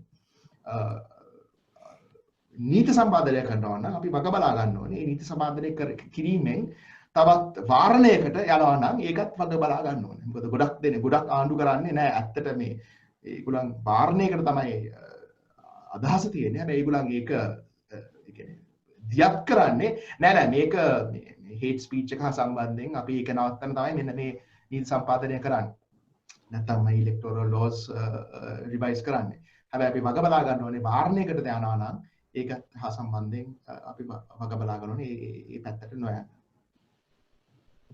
ඔව් මම ඒකට දීපාංජලි ඔව් යමක් හිතලා ගන්නවා. ගොඩක් කියන දෙයක් සංජන අතරම සම්පින්නන එක ඉවරයි. ඒකට මට කියන්න තියෙන එකම දේ තමයි දැන් අපි ඉතිහාසය බැලුවොතින් මාධ්‍ය රෙගියුලේෂන් ගැන ඇවිල්ලා තියෙන විවිධ ප්‍රයත්නයන් වෙලා තියෙන ආකාරය අනුව ඒ පිළිබඳව රාජ්‍ය කියන දේ සම්බන්ධව අපිට තියෙන බලවත් විශ්වාසයක්. මම අපි කියන මෙතන සඳහන් කරන්නේ මහා ජනතාව විශාල අවිශ්වාසයක් තියෙනවා. මොකද ඒ ඇවිල්ලා තියෙන ඇතැම් ප්‍රයත්නයන් වලින් ජනමාධ්‍ය වේදීන්ගේ මූලාශ්‍ර පිළිබඳ රහස්‍යභාවය පිළිබඳ විශාල අනතුරුදායක දේවල් යෝජනා වෙච්ච අවස්ථාවන් තියෙනවා. ඒකට ඕන වෙලාවක ජර්නලිස්ට්ව ප්‍රොසිකියුට් කරන්න පුළුවන් අවස්ථාවන් ඉදිරිපත් වෙලා තියෙනවා. අපි මේ ගැන කතා කරලා තියෙනවා. විශේෂයෙන් මේ තමන්ගේ සෝසස් වල මූලාශ්‍ර වල ඩිස්ක්ලෝස් කරන්න තියෙන දේ ඒක මොන තරම් අනතුරුදායකද කියන එක සියල්ලෝම දන්නවා. එතකොට මේ වගේ කාරණාවන් නිසා ඉදිරිපත් වෙලා තියෙන මීඩියා රෙගියුලේෂන් ගැන බලවත් අවිශ්වාසයක්, සැකයක් අනිවාර්යෙන්ම සමාජය තුළ තිබෙනවා. ඒ වගේම අනිත් පැත්තෙන් ආචාර ධර්මික ප්‍රවේශයක්. දැන් මේක මොනතරම් දුරට පිළිඹුනවාද මොනතරම් කැඩෙනවාද කියන එක පැහැදිලිවම අපි හැමෝම දන්න කාරණයක්. ඉතින් මම හිතන්නේ මේක තනිකරම නීතිමය ප්‍රවේශයකින්වත් තනිකරම ආචාර ධර්මික ප්‍රවේශයකින්වත් තවදුරටත් කරන්න පුළුවන් වෙන්නේ නැති වෙයි. ඒ වෙනුවට මේක දෙමුහුම් එහෙම නැත්නම් නීතිමය සහ ආචාර ධර්මික ප්‍රවේශයන් දෙකේම සම්බන්ධයකින් සමහර විට මේ දේ ආමන්ත්‍රණය කරන්න පුළුවන් වෙන්න පුළුවන්. නමුත් ඒ ගැන සාකච්ඡාවක් අවශ්‍යයි. ඒක টপ ඩවුන් මේ දෙකට වඩා උඩින් ඇවිල්ලා මෙන්න දැන් රෙගියුලේෂන් එක මේ විදිහට ඉන්න කියනවට වඩා දැන් අපි පසුගිය ආණ්ඩුව තුළින් ඒ වාතාවරණය තුළදී ආපු එක්තරා මීඩියා රෙගියුලේෂන් එකක් සම්බන්ධව අපි කතා කරා අපි ඒ ගැන හල නැංගුවා. ඒ වෙලාවෙදිත් අපි හැමලෙම කිව්වේ මේ රාජ්‍ය කියන එක අපිට හැමදාම විශ්වාස කරන්න බෑ. ආණ්ඩුවෙන් ආණ්ඩුව වෙනස් වෙද්දී අපිට මේ විශ්වාසය තියන්නයි අවිශ්වාසය තියන්නයි ඒක ඒ කාරණාවේදී ඒක අතිශය මොකද මාධ්‍ය කියන එකට අත තියන්නට බෑ. ඒ මාධ්‍ය හරහා තමයි මේ වොච්ඩොග් ෆන්ක්ෂන් එක හරහා තමයි මිනිස්සු දැනුවත් වෙන්නේ. නමුත් මාධ්‍ය මර්ධනය කිරීම තුළින් සිද්ධ වෙන්නේ විශාල අගතියක්. නමුත් මාධ්‍යවේදීන් විදිහටත් සිහි තබා ගන්න වෙන කාරණාවක් වෙන්නේ ආචාර ධාර්මික ප්‍රවේශය කුඩුපට්ට අඟුණු සැනින් ඒක ප්‍රයෝජනයට ගන්න පුළුවන් අරගෙන කියන්න පුළුවන්. කොමේ ethics කොමේ මේ self regulation ඒවා effective නෑ. ඒ වෙනකොට අපි regulation ගේමු. ඉතින් මෙන්න මේ danger එක මෙන්න මේ risk එක ඇති කිරීමට පිටිවහලක් වෙනවාද නැත්නම් ආචාර ධාර්මික ප්‍රවේශය රැකගෙන ඉදිරියට ගිහිල්ලා ඊළඟට එන හැම දෙයකටම කොහොමද තාර්කිකව මේවා විෂයව මේ සාකච්ඡාවට ලක් කරන්නේ කොහොමද මාධ්‍ය හැටියට කියන කාරණාව සිහි තබා ගත යුතුයි කියන එක තමයි මට ඒකට උත්තරයක් දෙන්න. right බොහොම ස්තුතියි ශිෆාන් මොන හරි මේ සාකච්ඡාවට එකතු කරනවද? මොකද අතරම සංජනාත් දීපාංජලිත් අවසන් කරපු තැනින් ඉස්සරහට ගෙන යාමේ වගකීම ශිෆාන් අපි හැමෝටම තියෙනවා. මොකද ඔවුන් දෙදෙනාම යෝජනා කරනවා යම් සංවාදයක් ඇති කරන්න ඕනයි කියලා. දීපාංජලි කිව්වා මේක top to bottom approach එකක් නෙමෙයි bottom up approach එකක්. අපි පහළ සිට ඉදිරියට තෙරපුමක් ඇති කරන්න. ඉතින් මේක දැනටම ආරම්භ විය යුතුයි කියන තැන තියෙන්නේ. ඔබට යමක් එකතු කරනවා නම් අපිට පුළුවන් සංවාදය අවසන්. ඔව් ෂාන් මම හිතන්නේ මේ සංවාදය මෙතනින් කෙලවරක් වෙන්නේ නැති සංවාදයක්. අපි එක තැනකින් පටන් ගන්න බත් එකක් අනිකට බැඳෙනවා. මේ මම කියන්න තියෙන්නේ මම හිතන්නේ සංජන කලින් කිව්වා වගේ අපි මාධ්‍ය පරිශීලකයන් හැබැයි ඒ වගේම අපි හැමෝම පුරවැසියන් කියන එක. සෝ දැන් මෙතනින් එහාට අපි කොතනද යන්නේ කියන එක මම හිතන හැමෝටම වගකීමක් තියෙනවා. අපි රෙගියුලේෂන් ද ethics ද නැත්නම් අපි මම හිතන්නේ හැමෝගෙම responsibility එකක් එතන තියෙනවා. so continuous පැත්තෙන් මම හිතන්නේ අපි ඔය සමාජ මාධ්‍ය පැත්තෙන් ගත්තොත් social media ගැන කතා කරොත් මම මෙවැනි කතිකාවන් වැදගත් වගේම අපි ඉන්න එහාට යන්න ඕනේ. මම හිතන්නේ මේ සාකච්ඡාවන් අපිට offline කරන්න පුළුවන් කියලා විශ්වාස කරනවා. and අපිත් එක්ක ඉදිරියේදී මෙවන් කතිකාවන් අපි සිදු කරනකොට අපිත් එක්ක සම්බන්ධ වෙන්න දීපාංජලි සංජන මෙතන ආමන්ත්‍රණය ඉන්නවා. අපි එකතු වෙලා මේ කතිකාවෙන් එහාට යමක් කරන්න පුළුවන් කියලා විශ්වාස කරනවා. ඉතින් අපේ විශ්වාසය ඇතුව අපි let's look towards the future කියන එක තමයි මම හිතන්නේ අවසාන වශයෙන් කියන්න තියෙන්නේ. සංජන හට්ටතුල සහ දීපාංජලි අබේවර්ධන ඒ වගේම ෂාන් විජේතුංග මහත්මයා ඔබ සියලු දෙනාටම ඉතාමත් ස්තුතියි. ගොඩක් enriching conversation එකක්. හිතන්න සෑහෙන්න මෙතන එකතු වුණා. මම හිතන්නේ මෙතන ඉන්න කණ්ඩායමේ මාධ්‍යවේදීන් වගේම සිවිල් සංවිධාන නියෝජනය කරන පිරිසක් ඒ වගේම වෙනත් communications aspect එකකින් වැඩ කරන පිරිසක් මෙතන සම්බන්ධ වෙනවා. ඔයාලටත් යම් අදහස් තියෙනවා නම් මේ වෙබිනාර් එකෙන් පසුව අපි සාකච්ඡා කරමු කොහොමද මේ කාරණා ගැන අපිට එකට කටයුතු කරන්න පුළුවන් කියලා. So බොහොම ස්තුතියි. අවසරයි. thank you very much. බොහොම ස්තුතියි.